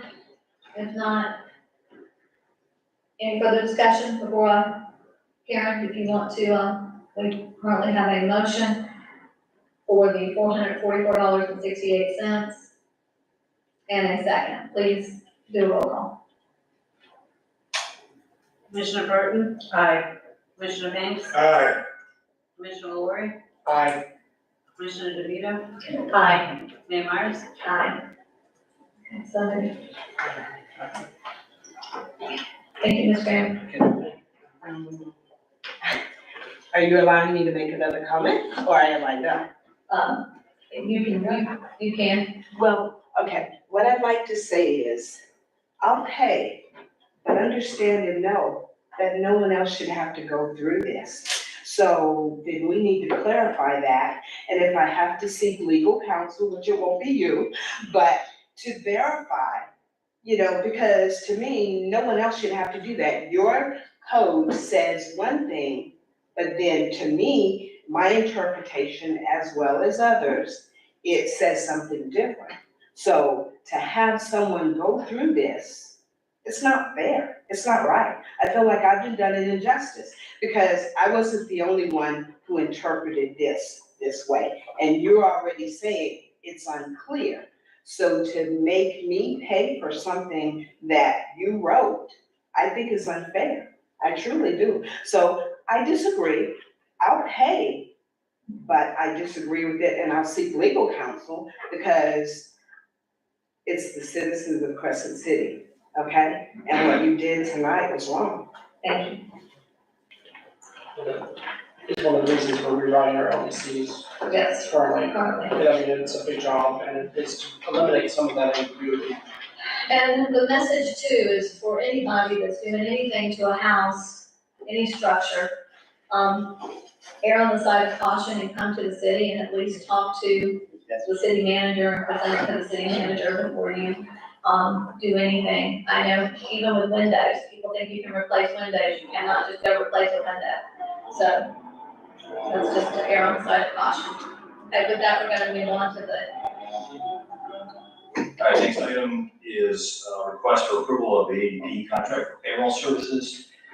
We brought this to you as a recommendation of our finance director, and really a need for this came to light recently by our payroll specialist that we go on funeral leave, who we lost her husband. And we were left trying to reach out to a previous employee, might come back into payroll. This will allow us to handle situations like that and to free up Ms. Walker to do other things. She's taken on all the pension responsibilities, and so forth. So, this has a total investment of $7,991.25. This cost would be split on the general fund, the water fund, the wastewater fund, and natural gas, depending on the payroll, each of those. And I sent out an email to you all showing how that would break down. Each of those funds would share the cost. So staff is recommending approval of this request. okay. Do I have a motion? I'm gonna move, we approve the ADP for our payroll process. I'll second. Yeah, we're motion and second. Commissioners, do we have any discussion? Well, I have a question Okay. for the city manager. So, how long has Sheila been the payroll person? I don't know, dude, since I've been here the last, so. Quite a few years. Well, it seems to me like it's been quite a few years. I'm not understanding, I mean, this says so she can go on vacation or whatever, but somehow in past years, it got done. Is there not any other way to get this done? Well, we cross-trained Jessica, Right. and she's left. Okay, We're preparing to cross-train Roberta. But again, this is a much more efficient and, way to handle payroll. And we think there's an advantage to having it done this way, and allow us to utilize our staff more efficiently. And most businesses have a payroll service. They have a payroll service. It's a safer process also. It's a safer process. So my question would be, if there is an issue, because, with that, they're taking out withholding, who is liable? Would this company, be liable for any errors, or would it fall back on us? It's all on us. Okay. Yes, How does this change the process? I worked at companies that had ADP before, but I don't know how we do it here. I mean, is it a lot of manual processing here, and this is just all in the computer that's done, or? I've never known how it actually worked. Currently, the payroll process is done manually and then inserted into the financial statements into the computer. This would be all the payroll person would have to do is feed the hours. The company does all that. They do the 941s, they do the W-2s. And all of that takes a lot of time. The point would be to try to be more efficient with the people we have, so we can do more things with those people without hiring additional staff. That's the point of all this. We should be able to save probably about 50 to 70% of her time moving into other directions. And we do need other directions to be filled. And hopefully we will train someone besides just her to do that part. Yes, we'll have others back her up there. And we won't convert to this till after the first of the year, finish out W-2 this year. and you included this in this year's current budget, correct? Yes. When I talked to you earlier, Dale, you mentioned, we need a little more meat in our HR department. Yeah, that would be the design, if the city manager allows us to do all that, but to beef up our HR. And that would be the design for Sheila. And Sheila, right now, puts in some overtime to get all the payroll and the She HR. does, I asked her that today, she does overtime, but she doesn't charge the city. We'll see, she needs to, she should be paid for her hours. Sheila is The so payroll. conscientious, she really is. even when she was on bereavement, she came in to make sure, and she was worried about that from the get-go, while she was going through what she was going through as to how the payroll was gonna get done. You're very fortunate to have a Sheila. Yeah. We're very fortunate to have a Sheila. Well, just my concern about this is a couple things. I noticed when it says, this amount was included in the budget. But when we approved the budget, the new amounts weren't broken out for the commission for all the amounts that were new. And that really should be identified. The other thing is, really based on this, I mean, Sheila is one of the most wonderful people I've ever met. She was really the acting finance director when we had a person here who didn't stay very long. She's really a leadership, kind of person. I just don't think that there's really enough here in this memo. I mean, you're saying we need to beef up our HR. We're really not being explained that. That's not what this memo, that's not what this is about. This is about whether or not we're gonna contract with this service to take over our payroll. But I That was understand just that. brought up by another commissioner, I guess, in the discussion that you Just had. a general observation with Sheila. Where she works and, where she works and what she's doing. Okay, but what concerns me is for a long time, our finance department has been 3 people. The Clarion had some recommendations about how to do things differently. That was in their very first proposal before they became our finance director. I don't know what happened with that. I really would like to see something more concrete, because when someone's position is called payroll and then you are outsourcing the payroll part of it, I think it would be advisable for us to get a more concrete understanding of what we're paying the finance department to do, what functions they perform, and then, what the meaning of that is when we outsource it. I just think this is a little sketchy on the details. I see Sheila as our HR. Yeah. Is that not payroll, just she's our HR, she handles the confidentialities, she handles everything dealing with HR, signing people up, all of that, so it's not just payroll that Sheila does, she does handles all of our HR. And can I just Yes. make a comment that perhaps this is the job of the city manager to decide what her job is? I mean, we budget and give him the money to work with. That's your job, right? And Dale's, to determine whose jobs are whose. So I don't think we need to be meddling in what Sheila's name or her position is called. That's your decision. I trust you in running the city. I think that we just need to approve this. I can understand how sitting at a computer and figuring out payroll takes a lot of time and kind of a waste. If she can be used better and other things, this sounds like a perfect investment. It's something that makes a lot of sense to me. I just don't understand. Do we have a- well, We we have have- a motion, we we have a have a motion. motion, I'm gonna go ahead and open it up for public comment, if that's okay. Do we have any public comment on this? Seeing no one come forward, I'm gonna close the public comment. Go ahead and take this to a vote. Karen, would you please? I'm sorry, I Commissioner have one Vega? more thing I would like to say. This doesn't have anything to do with second guessing how the city manager handles his staff. My point is, we vote on the budget to provide the funds to operate the city, and we're supposed to understand what those funds are being used for. So to me, we needed to have this explained in more detail. If this was planned when the budget was passed, we needed to understand that, and to me, it's a little late to be explaining to us that what you're paying for, and that's the issue that we decide. What are we going to pay for? I don't think that's adequately explained to us.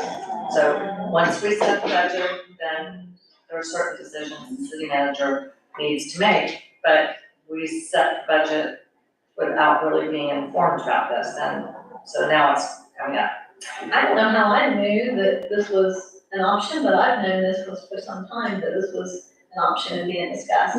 And did not the Clarion, wasn't that possibly one of their recommendations early on? For some reason, I thought I that, think so. I brought it up months ago in jail where the okay, maybe that's what it was, so. Okay, I just wanna make that clarification. okay, Karen, will you go ahead and, Commissioner DeVito, Nay. Commissioner Lori, Aye. Commissioner Banks, Alright, Commissioner Burton, Aye. Mayor Myers. aye. So moved. Aaron, can I request that we schedule the workshops, take care of that? We have about 45 minutes left. Just to get that, make sure we get that done. Okay, I put a calendar in your packet for your use.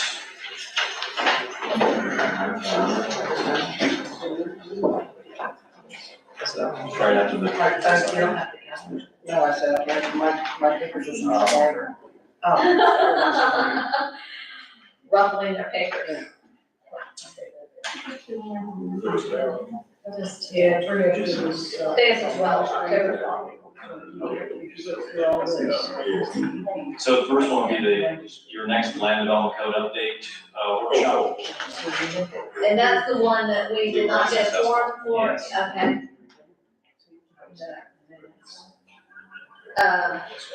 When would you like to do that one? Everybody have their calendars in front of them? yeah, I got somebody else on. Okay, when would you like to, when would you like to,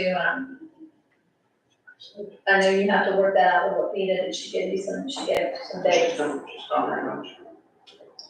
She did not, we might have Mark if she's not available. Okay, Okay, we start in November, right? Well, we can start later this month, or we can. no, because I think we discussed this briefly in the meeting, and, I think between the commissioners, we already decided we did not have availability, until possibly November, unless we want to use Monday the 30th or, Tuesday the 31st. I'm available. I'm not available, really. The 31st is Halloween, But but we can meet in the afternoon, Of when? at any day. I think the consultant would prefer even. Okay, But, I don't know. okay, let's look at November 7th. Oh, no, November We have 7th, we can, we have Main Street, that's the. For Main Street, Yeah, for Main Street's coming in, Oh. and then we have to talk about that too. Okay, so this is for the land development code update review? We're really behind.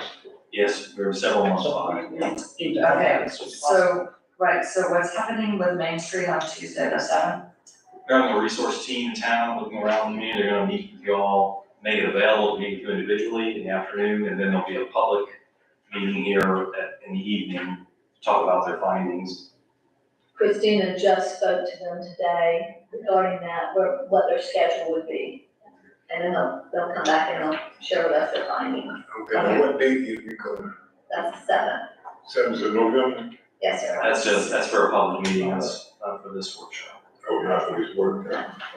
And, So our Wednesdays kind of out of the question, to narrow down. So we're looking at Tuesdays or Thursdays. So that leaves the 14th or the 21st. Right, and I can do the 14th, I cannot do the 21st. And I'm not available the last week of November either. The 14th of November. Okay, so let's do the 14th. Okay, I'm good with that.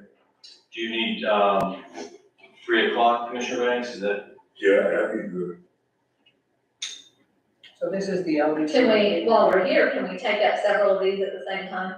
Well, that, we could pile on the chapters to try to catch up. Okay.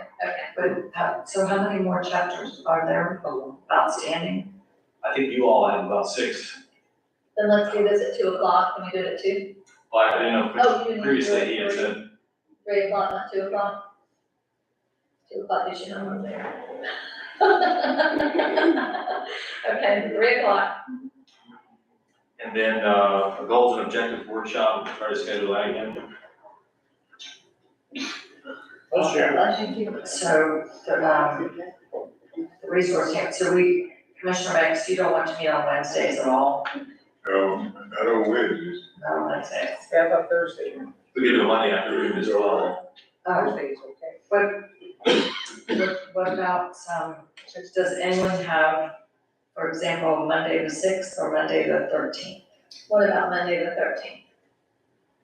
Women's club meets Monday. The 6th, we're gonna be getting ready, I'm sure, for the next day. So what do we have on the 13th, that Monday the 13th? November, Yes, November Yes, 13th. November 13th. go take out, we got the 13th and the 14th.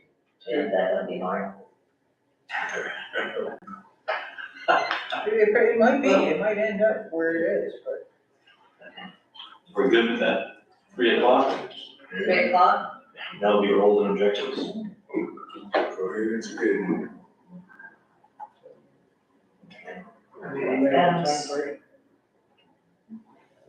Well, one thing that's unfortunate is, I was hoping we could take a workshop before the regular commission meeting on the 9th, to vote on the outstanding minutes. Oh, that's true, a special meeting. Right, so are we, for example, on Tuesday the 7th, the resource team wants to meet with us individually? Is that the Yes. And as a body, I believe. That was what I read, didn't you? Individual. They have the choice to do either. If there's commissioners that want to meet individually with them, they can do it in 15 to 20 minute increments between 1:30 and 4:30 that day. Okay.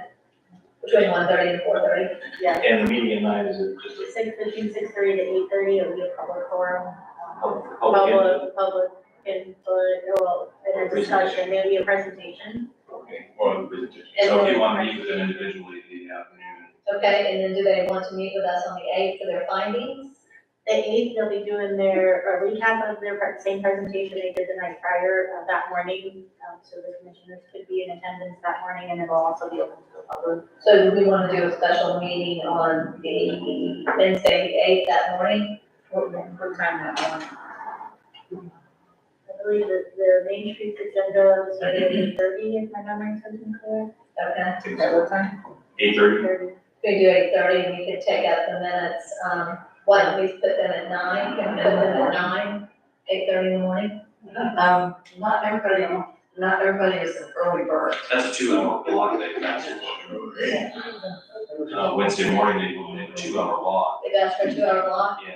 so we could do it after that, okay?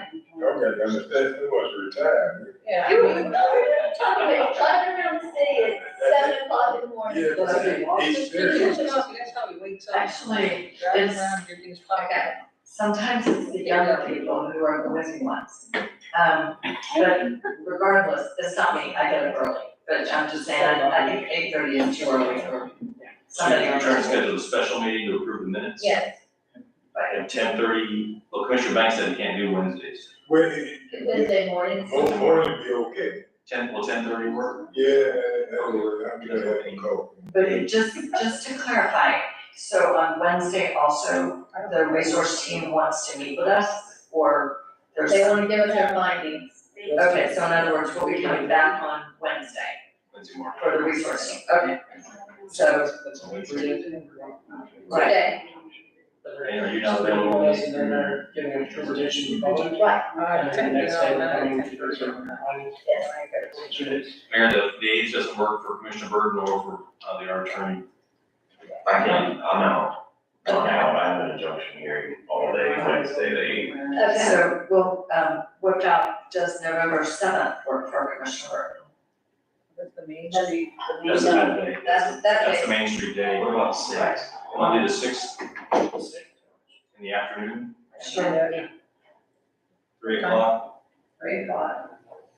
And that's for what now? It's a special meeting to approve minutes. Right, I was hoping we could combine it with Yeah. something else, Do something else. but there's no other, if we can't do the 7th, then we can't do the 8th, the regular commission meeting is at 6. Okay, now what time on Do something else after that. Start at 3 o'clock? Yeah. We have the 3 o'clock. We're gonna just have a meeting at 3 o'clock to approve minutes. Well, that's We what can we're tag trying on to think, if we're gonna personnel tag. manual, Okay. fire fire station design need, that was just a discussion as a group to talk about. Mr. DeVito had brought up that we're asking the state for money, we've never talked about what that's gonna look like, so this would be the opportunity. So we could do that and the new fire station, we could do all of that. So what we'll do is we'll do a 3 o'clock special meeting and a workshop following. So that's Monday the sixth. Hey, can we do the personnel manual one instead of the fire station that day, because I'll be here for the special meeting, Charles wants me at the personnel one, and that's saving the city building. So you won't, So I'll be already be at the one on the sixth, so we do the personnel manual after the special meeting, because okay, Charles requested that I be there. okay, So, So the personnel meeting's a workshop, and then the rest of the Yes. special meeting. Okay, now, Monday on the sixth, Monday the 6th at 3 o'clock, 3 p.m., we got a meeting. yes, sir. We'll approve the minutes that we have, and then we'll adjourn and have a workshop on our new updating our personnel manual. Mhm. And then when that's done, we could also, if we have time, I mean, the new fire station should not take that long. Yeah, we're just gonna discuss the layout and position on the lot. We can do that after, so we can get all of that taken care of. That just leaves us with a water main design discussion. And what that is, we have a route for the water main, and currently it's boring under our Heritage Oaks on Prospect in particular. Mr. DeVito has some concerns, is there a way to move into the street? Sort of question, our engineer said we could, but it would have budgetary ramifications. Where is it right now? Now it's a little bit in the street in some blocks it's between the sidewalk and the curb, under the trees. Is that what these plans are over here on this table? Yes. So, if your decision would be to move it all into the street, then he will go back and revise the plan, but we couldn't make that decision. We need to make it as a group. So we'll talk about that in a workshop and see if what their feelings are about it. Currently, they're gonna do a directional bore underneath the oak trees to preserve them, but still put the water line in. And then, obviously, in the future, when we go to repair a water line, we would be digging up the road. There, that's where it's gonna be anyway. In some blocks, it's in the road currently. Right, and that's what it's supposed to be, right? No, it's typically off in the ground right now, if you look, the line that's exposed is between the sidewalk and the curb. So we have that discussion. I need to arrange to have our engineer here that day. Can we do that in special meeting as well? Do you want to talk to your engineer and find out when? See if you can make it on the sixth. Yeah, can we do that on the sixth? Okay. That doesn't seem like that's Or when he's available? discussion. We're still talking about the water mains, having it to the sixth. Do it all at once. Oh, good. On the 6th? Yeah. So we're going from 3 p.m. They're all enjoying this a 3 p.m. lot. 5 p.m., right? Let's all just get our calendars on. Very Let's good. be here at 3 and we'll be here until we're done. I got you, Mr. Banks. You got it, thank you. Okay, so I think we have that all taken care of, Charles? And it's all. When are we doing the new fire station? When did that The start 6th. in? That's the legislative request. That'll be on the sixth. I thought we talked about that one time, the way we're gonna be at, and how we're Well, gonna. that was an ambulance addition to our existing building. This would be to demolish our existing building and build a new facility. All told. Yes, sir. Safety, yeah, Okay. safety response. Okay, Okay, so that takes care of all of that. So then let's go back to, if we can, discussion of the special magistrate. so this time I requested to put this on the agenda to revisit. I think it's been about a year, since we talked about it, in the past. I've asked, our city attorney to research the process and switching over to special magistrate. I will say that when I worked with the city of Maitland, we had a magistrate, and you never saw what sort of we went through here today. It was very, basically takes it out of our hands. It's what's the law, what's in our code. It's run like a courtroom, magistrate rules, and really puts the onus on us to have our ducks in a row. And then the applicant makes their case, and it's not a case of where we can't direct the magistrate and how to respond. They work strictly by the law. Other communities in Interlochen have switched to that since January. They're very happy with the results. Palaka has switched before that. They're very happy with the results. So I think it's a more efficient way to run code enforcement. And really during cut and dry, I think it would make things a lot easier for the commission to not have the issues coming before you that have become debating about the fee reduction and so forth. So how it works now, someone gets a code violation and it continues to become a problem, they go in front of the code enforcement board. Or it goes in front of the code enforcement board, and they determine the lien Yes. to try and get compliance. So how would that be different on this process? Is it just replacing the code enforcement board with a magistrate, or how does that work? Yeah, it'd be the same process, there'd just be one person sitting over there. And then, but if they have a problem with their lien, they would still be coming to us for a lien reduction, right? Correct. Because the magistrate wouldn't be hearing that. Oh, He can still make recommendations to you.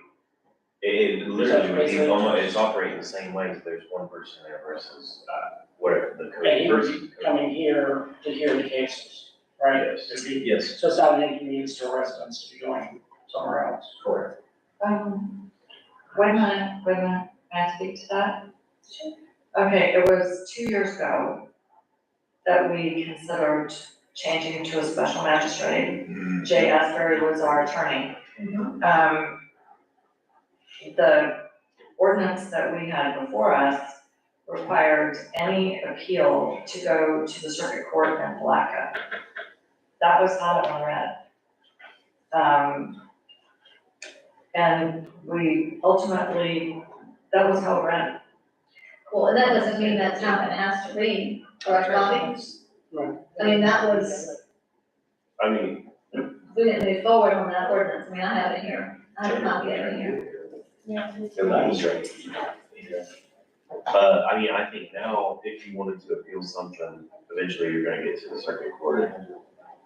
Anyways. If they appeal our decision, so if it came to us, they eventually would appeal it to, if they didn't like what we said, they could appeal it to the circuit court, correct? Yes, hold on, let's ask, Ms.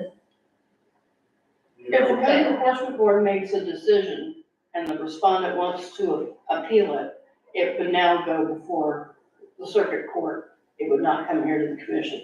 Okay. That's the rules. And Or as it currently exists? Yes, and that's statewide, that's everywhere. Yes, sir. We're gonna keep our code enforcement board, right? That's not, we're looking to replace it with a magistrate. I think we need to keep Crescent City, have some control over something, just don't give everybody everything. Well, Pam, do you want to speak to that as far as how that would work? I mean, Karen would still be our code enforcement officer. She would still be issuing the code, infractions, correct? Correct. Yeah, the magistrate would just hear the case and then apply the law, in a fair and impartial. Okay, so. You would have one person that's familiar with the law and proceedings making a decision on whatever code violation I presented to them. Instead of having a board of 5 people that, like we heard earlier, have different opinions, have their own feelings about things. This person is a trained, an attorney that specializes in being a special magistrate. Is that's all they do, or is this what, it's the same person that's doing it for Desert Two? Okay, everybody, wait a second, we're all talking over each other. I need one speaker at a time, please. Go ahead. Nora, it's like a retired attorney, or sometimes, like Charles said, In Maitland, our. like they can swap back and forth, like say I can be Pearson who's special magistrate, and they can be, not, we wouldn't do that, I don't wanna be a special magistrate, but that could work. The city attorney for another city, they sort of work in different cities that way. But someone that is specialized or has done this They done this work, they understand this work. in a professional manner for a while, not just some lawyer, no offense. Correct. So it's a lawyer on the street. So someone that has familiarity, and then be familiar with our code, they would be able to study it based on what the infraction is. And I think the value of it, like you saw tonight, there was a question of we erred in our judgment, the code officer at the time. The magistrate looks at it and says, no, this is what your code says.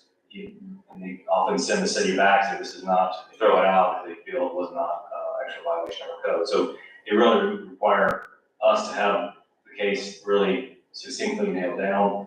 And then the applicant is also sworn in, not the applicant, the defendant, opportunity to testify in the defense, then make a decision, they give a ruling, and it's very efficient. So it's a fair process on both sides. It is, there isn't kind of, they were lenient because it's a neighbor, they know this person, or they're intimidated or whatever. He or she just makes a ruling, and it's based on the law. Mayor, I have a question. So I'm a little confused by the city manager's memo. It starts out saying, several members of the commission have requested a discussion on switching from an appointed code enforcement board to a special magistrate. So my question is there a commissioner who requested this? It says several, and would those commissioners like to share with I us? stated with Charles, I did state to Charles sometime a couple of weeks ago, I think after our last code board meeting, correct? Yes, the last When it code board was meeting was. shared with me, what took place. I did share with Charles that maybe we need to probably have this discussion again. Okay, but so wait, Charles shared with you what took place at a code board meeting? Charles did not share with me. So, I spoke to, I believe it was Karen. okay, but so what is it, this is my other question. Okay, because the city manager is presenting this with a recommendation, but we haven't said staff request direction to draft an ordinance to switch from code enforcement board to a special magistrate. That recommendation is being made before we really had a discussion. Well, Did somebody else, may I just say something? And, I really hate to say this, but where I saw the last commission, code enforcement commission, was on Facebook. It was, something posted on Facebook, and it was, quite frankly, not a code enforcement, it wasn't on the code enforcement agenda. It was totally out of line. And, I just think that, I'd have to, I could probably point to it to everybody to go home and take a look at it, but you can't have people speaking at a code enforcement, meeting about different agendas other than what people have on code enforcement things, which is what they were doing at this meeting. And it was very, very, just way off course. Okay, so I heard about it, I know how I heard about it, Karen was out the next day. You were out the next day, correct, Karen? And when I asked about that, I think that's where it was spoken to me that Karen had been upset from the night before. Okay, so my question is, because then the memo goes on to say, issues have arisen recently in which the board appears to be opposing its own code officer. Well, I mean, that's part of the reason you have a board, and many cities and counties have boards and they encourage them because they're a conduit or a buffer, to represent the citizens. So I mean, that to me is not, terribly unusual, but it says becoming a forum for negativity. So what exactly are we talking about here? Well, What happens at this meeting? why don't we ask both, Pam, you were there, correct? And Karen, you were there, so why don't we ask them? Well, I mean, that's my request, because this is Okay, well, very then that's a very easy, that's an easy request. Pam, will you share with us about that meeting? There were people in the audience that wanted to talk about all different kinds of issues. The code enforcement board is not a place just to air your grievances with the city. It's a quasi judicial board. It's not supposed to be prejudiced against a case. You can't bring up, Joe Smith down the street has a truck in his yard, because then it prejudices the board against Joe Smith. when I bring a case to the code enforcement board, they should have no knowledge of that case before I present my evidence that I have. And if somebody gets up and says, well, so-and-so's got whatever, it prejudices the board. And that's the kind of thing that we had on September 26th. Okay, so People got up and talked about things that weren't on the agenda. They vented their own personal feelings about things, staff, the way things are operated. If we had a special magistrate, we wouldn't have any of that. We would hear the case that's presented and that's it. okay, wait a minute, let me just clarify here, because I've heard some gossip about this, I wasn't there, don't know what happened. So are you saying that members of the public spoke during the actual hearing on particular cases? They did, which is okay. If I bring a case, a particular property, people have the right to get up and say, I don't like it, or I think you're, whatever they want to say. But if they're talking about a piece of property that's not on the agenda, they shouldn't do that. And the chairman allowed that to happen. She also, when I told her, in chapter 162, if you have a order on one piece of property and you have another piece of property owned by the same person, you can file a repeat violation on it. She flat out said that she didn't believe me. Okay.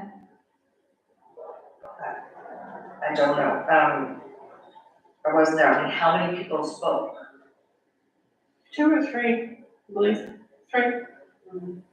Okay, so 2 or 3 people spoke, and they spoke, now, were these people who spoke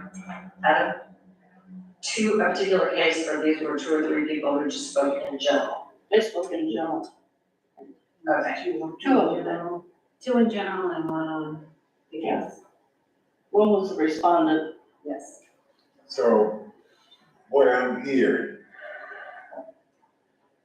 is our board is not working efficiently like it's supposed to be. Correct. Is that what I'm hearing? Yes, sir. Well, and we've had this conversation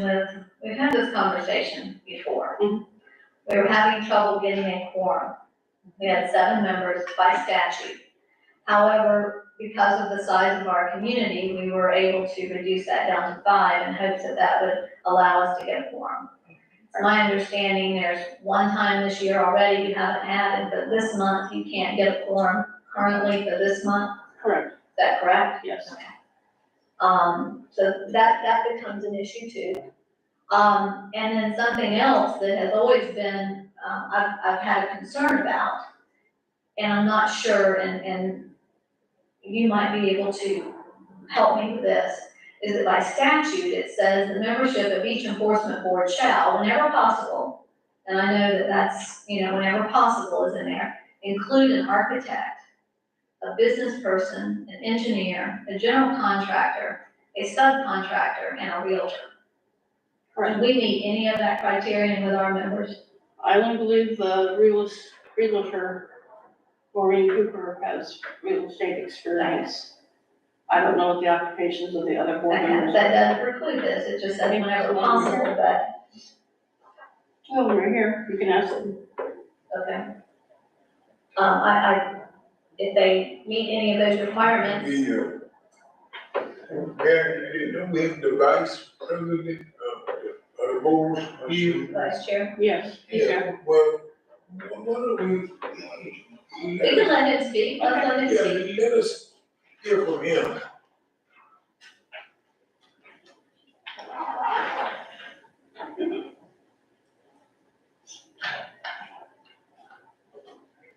I mean, you just wanna know what happened tonight? Yeah, Because what? but not only tonight, in some of the other meetings.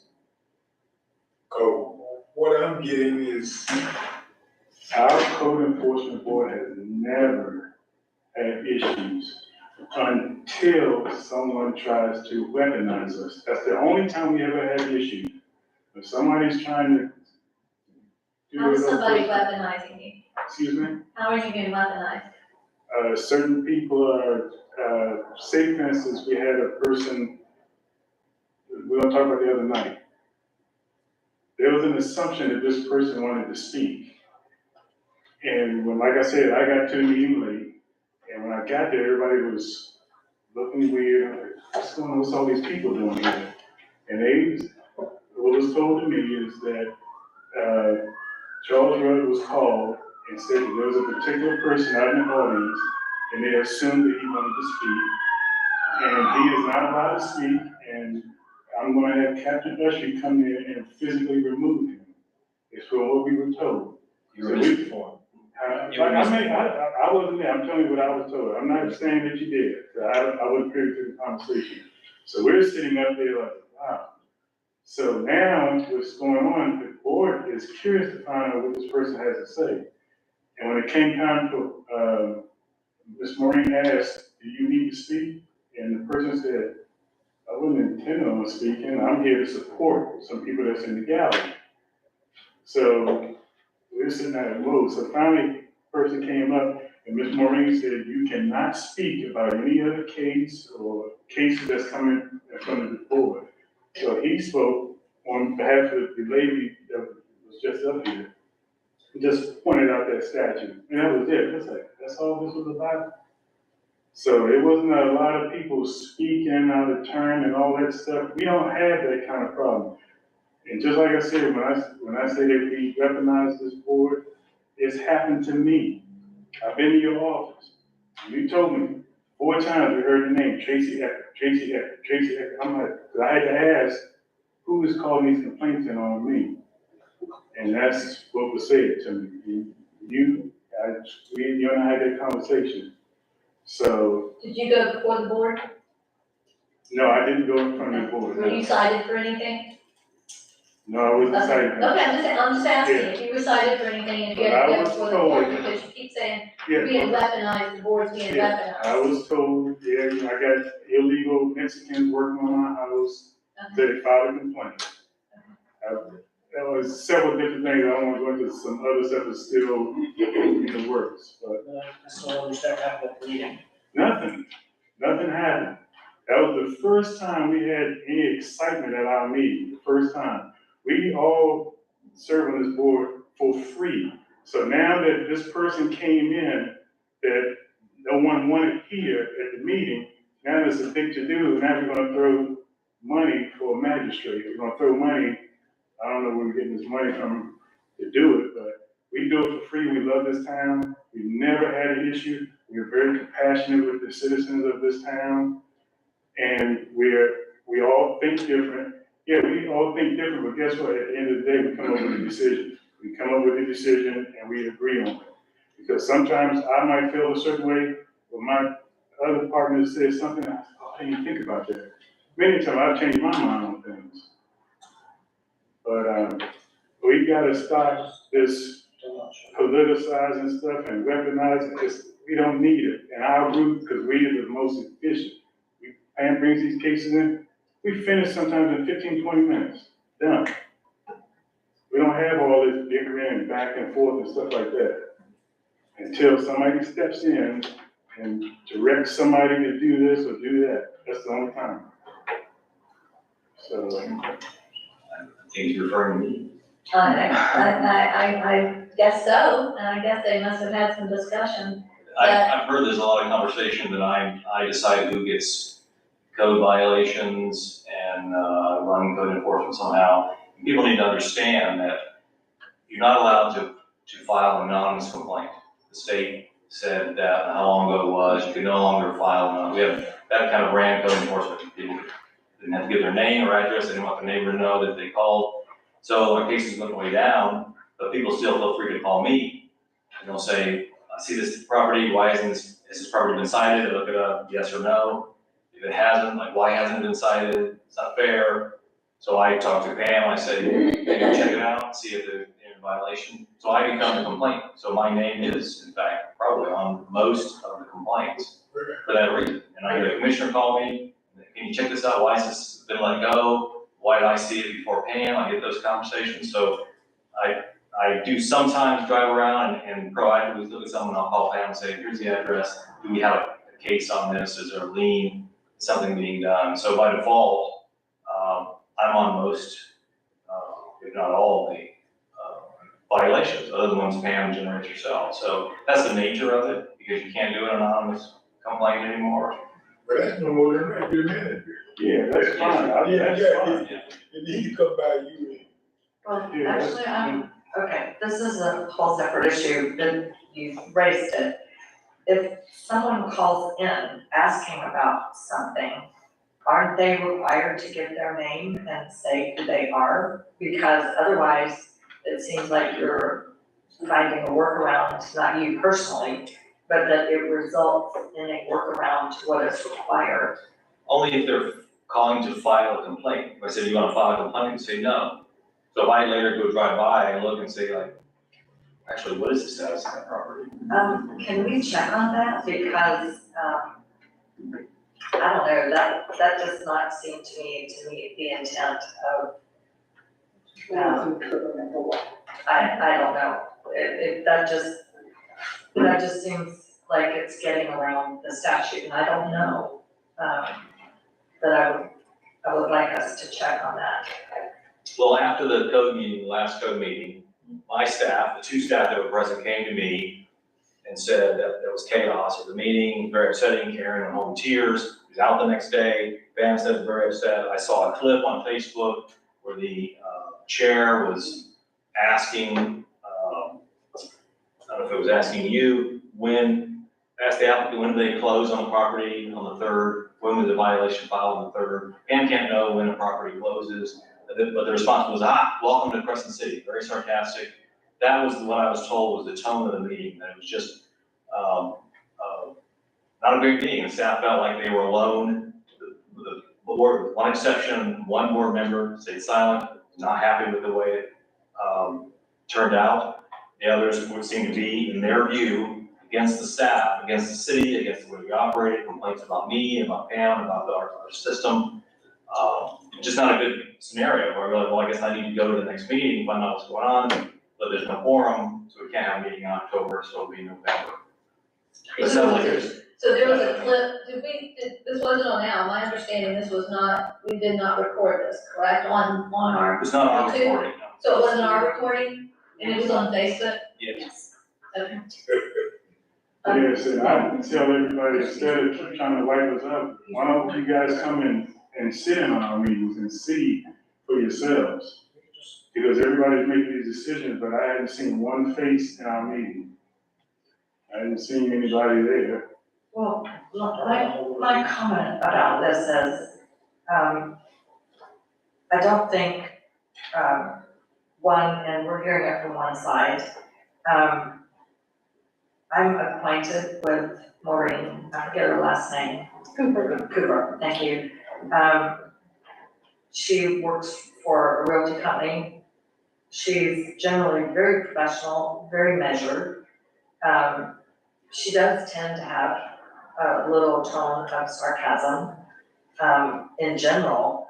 But, I think that given the good work that Code Board usually does, sometimes they come up with solutions to problems, in a way that I don't think a special magistrate would.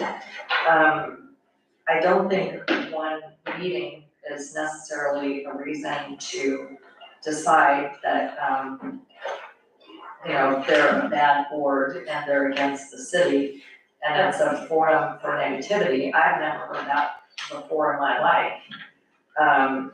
Again, nobody Our board has is said they're a against the bad city. board, nobody has said they're a bad board. Well, that's what it sounds like, that's Well, when you say, And this is really the second meeting that we've had on this board. This is. Even though there was 2 years in between, this is really kind of the second meeting. Can I comment? Not My right name now. has been, Not right now, not right now. okay, well, I don't, whose idea was it back in 2021 to go to a special magistrate? This was while I was here, it was ongoing when I came in. No, Jay was not here, Jay It was. wasn't Jay, he wrote, I guess he said. Actually, if you look on it, as Michael Esposito, if you look on the ordinance, and Brett Peterson's name is on there, on the proposed ordinance, I believe, for the magistrate. It has, the copy I have has, so, let's see, when was it? Back in 2020. It was Brett Peterson, Michael Esposito, and Jay Asbury. Right, but I can remember.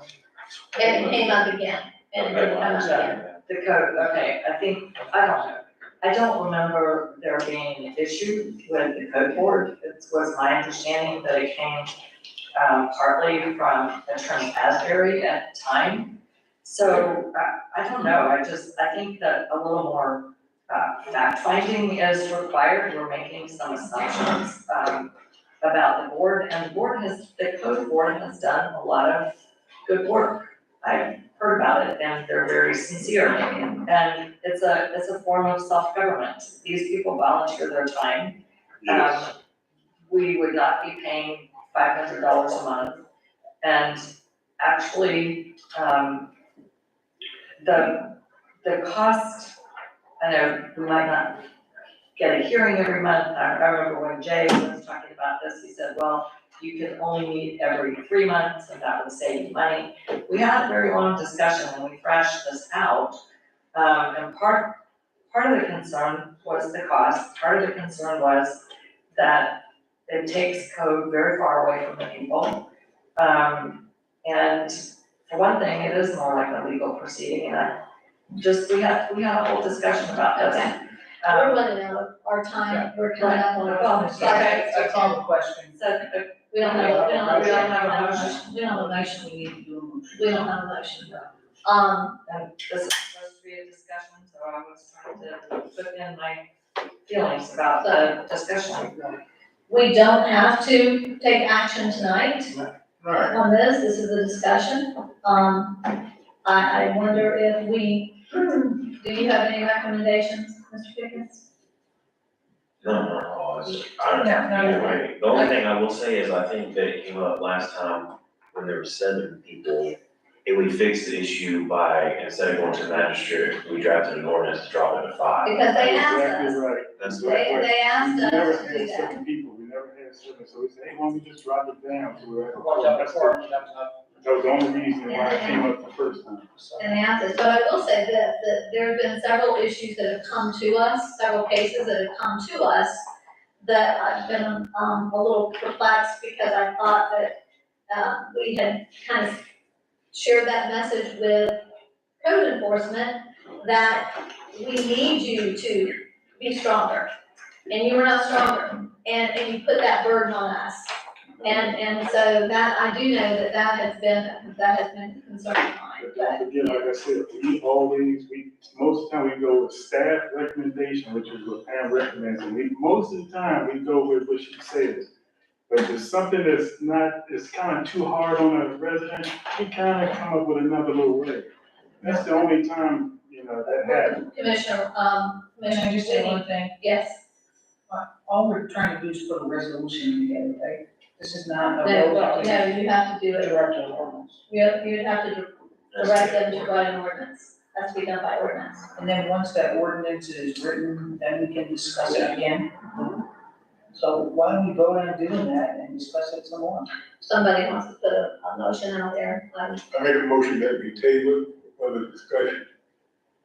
Second. we have a motion and a second, do we have any discussion on that? Any more public input on this? Yes, sir, right now, we have approximately 3 minutes. So I'm going to also need a motion if we want to extend this to 10:10. I don't want to go past that. Do I have a second? I'll second it. We have a motion and a second, this meeting will go till no later than 10:10. All in favor, please say aye. Aye. Okay, please state your name. Tracy Eckert, 109 North Prospect Street. I did not intend to speak until my name was thrown around here. My name is Eckert, for those that like to throw it around. Now, I only know about this because of 2 videos that were placed on Facebook by the gentleman in the back that's filming right now, who's on private entertainment. And because of what I saw, I was very concerned, and I made a public request for the audio that was made. An audio tape is available of that, and I got a copy of it. And I would encourage every single one of you to listen to that audio, because it was appalling what I heard on that audio. And it appeared to me that it was orchestrated by 4 members of that group and outside audience. It was abominable, it was embarrassing, and that's why I got that tape. I encourage you all to listen to it. Karen, you have that available? I do. The only thing is that I don't have, right now, I have to purchase, some thumb drives because I can't send it through email. It's too big. It's too big. Okay. So if anybody wants a copy, probably give me till Monday, maybe, to get some thumb drives. So you couldn't play it tonight? You don't have a copy that you could play it tonight? I mean, I can play it on my computer right there, and you can listen to it, but Your Honor. We've got more public comments, I believe. Sir, did you want to say something? Okay, you come forward, please state your name and your, address if you will. Ken Rankerson, several addresses with 671 Union Avenue in Crescent City. I'll try to be brief. Your name, I'm sorry. Ken, first name is Ken. Okay. Last name is Rankerson. Okay. A little long. Can you spell that? Sure. RAM as in Mary, KISS as in Sammy, OON as in Nancy. All right, so I'll give you a brief history real quick, and I probably am the nexus to what caused this little incident at the board meeting, which I do apologize. I wasn't privy to all the different altercations that were happening within the city. But here's what happened. About 3 years ago, I came to Crescent City and visited Three Bananas with a friend of mine that worked for the Putnam County Sheriff's Office. He used to work there, and he works for a city that I work for now. I fell in love with the city. Immediately decided to have my fiance come out and look at the area and see if she appreciated it as much as I did, which she actually appreciated more than I did. So she fell in love with the lake, she fell in love with the city, so we decided to purchase some property here with all our money saved. I chose a Main Street for several reasons. I like the street, South Main Street and North Main Street. And even though we bought a property in 671 Union Avenue, I purchased several blighted properties, 2 properties, 19 North Main Street, 227 and 232. After doing some research on the properties, we decided we could make that an investment and probably help that street look a lot better than it was looking. So we tore down 227, which cost us about $16,000 that I saved. And we purchased 232, which was across the street. The problem came about when we purchased the property. The very next day is when we noticed that we were getting citations and complaints. So I was concerned about that, and I figured, well, I don't know why it's continuously happening. Now, I could investigate and figure out, well, why was it happening not before, not, why am I being targeted? But I didn't go that route. I went to the route to the commission, the board member hearing, and explained that I tried my best. I work in the land. I come up to 671 Union when my fiance comes down, but most of the time I stay in the land. I was having problems trying to find someone to cut the grass for us. So we ended up purchasing a zero-turn tractor, and I've never driven a tractor in my life. I was born and raised out in the city. Zero turn is a whole nother. So I crashed a few times, but we were able to do it, and now I'm keeping the properties. So I think I fell in the middle of a mist of different issues of what was happening within government. I apologize, but I really did not mean it to be a nexus or a circumstance for these issues to go on. I have since then purchased a tractor and purchased much more equipment to keep these properties within the realms of the law and code enforcement. I obviously do not want to violate any rules at all. I want to keep it as safe as I can. But in saying that, there are several areas that have problems, and I don't think that the properties that we purchased for our investment shouldn't be at the top of the list. I don't mind it being on the list, just not the very top. And I felt at some point in time that 232, which was blighted with several calls from the sheriff's office, in fact, somebody killed himself in there, overdosing on drugs. I had them break into the house twice since then. Yes, twice since then. I caught the person in the house. Not the person who killed himself. No. That's what you said. No. That's what you The person that killed himself was previously, it was used for a lot of narcotics complaint.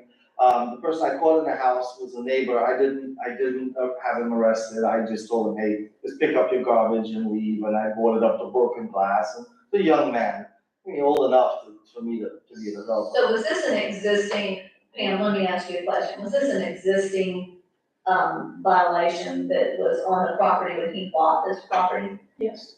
I had cited the property on the previous property owner. And then when it changed to the property appraiser's office, I sent the notice out.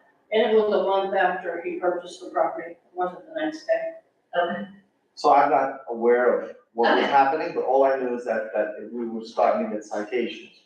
So I decided to come to the board meeting what I wanna say is the board was very understanding to my plight, because what I felt a little bit better is that some of the members lived and saw my house and saw the house in the condition prior to us purchasing. That I appreciated.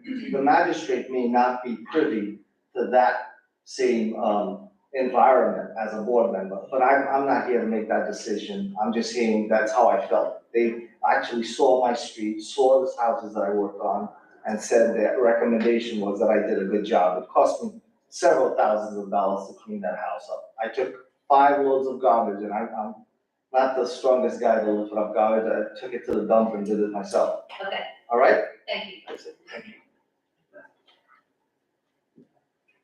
Okay, commissioners. We need to, if that is on the agenda, so what do we wanna do with it? Do we have a motion? We have a motion and there. We have a motion to table, you're right, we have a motion. And a second. In a second. Okay. Will we table it till the next meeting? Yes, And then that'll give everybody a chance to do their research and look into it, okay?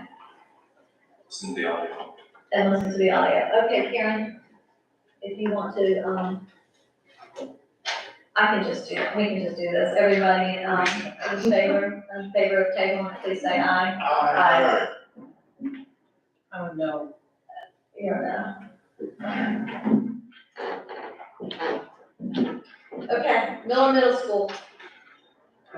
So the update is, we are getting a report from the consultant. I got a draft and it needs some corrections, so I had them make, a lot of corrections to it. So when they bring that back to me, I will distribute it to the commission and we'll put it on the website as well. It's sort of a summation of what they heard and what they see. They do have some, specific areas they're recommending to be called out in the plan, including the middle school site. Looking at that, they have some ideas for each area. So I told them that needs to come back, get some public comment on that before you draw anything.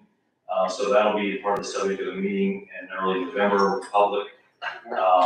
It identifies, an area like 1 through 5, and then here's some ideas for that area. So we'll get comment on that. People think you're going the right direction. Is that a good idea? Do we want mixed use there or residential component, whatever it is. So that'll come back. You'll see that when I get the report back. I'll send that out. You have a map with numbers on it, as to what they envision for those areas. So that'll be our next step. And middle school is called out, and they have some ideas on their mixed use residential, the gymnasium identified and so forth. So those are ideas we need to go back to them and go, this is great, but we think you need to add this. One of the things they mentioned was moving City Hall, and this is a prime corner, but they didn't list where else it would show up in one of the other areas. So I made tell them, if you're talking about moving City Hall, where do you see it? Important that they have a location. Yeah, and so forth. So those little tweaks are happening, and then you'll get that.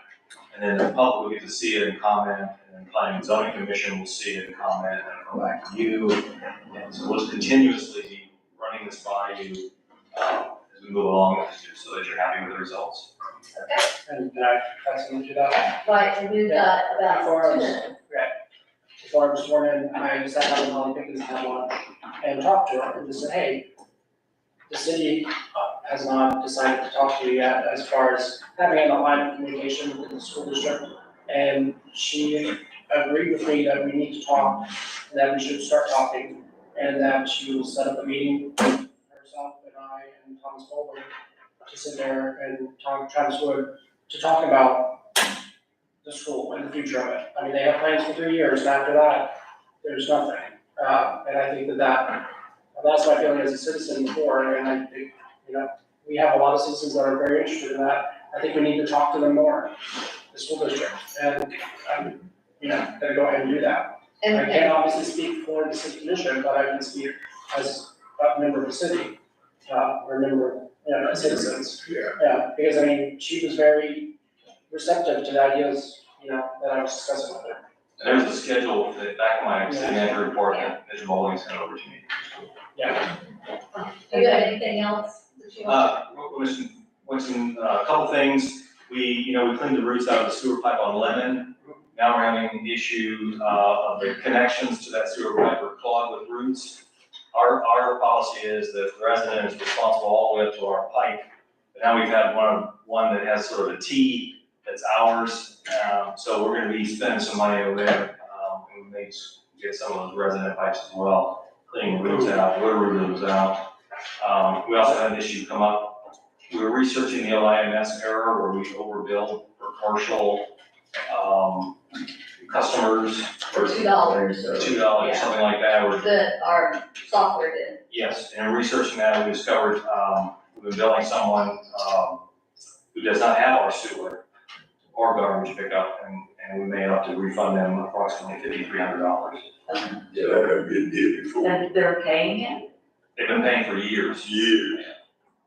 They're on septic apparently, so, once we firm that up, we'll be refunding them. The other issue we'll bring back to you may show up as a credit back or write checks, but that's taking longer to do. The root thing that you're talking about, is that something that this sewer jet that we're buying is gonna do? Or is that something different? I think this seems like a rotor. Yeah, Commissioner Banks? Can I say something real? Yes, sir.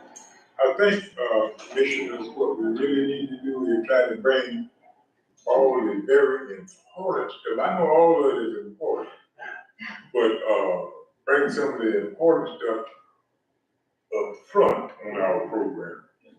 A lot of citizens come into here, mobile size recall and stuff like that. And I think we need to try to put it up on, further up on the agenda, so we don't have to stay up here all night.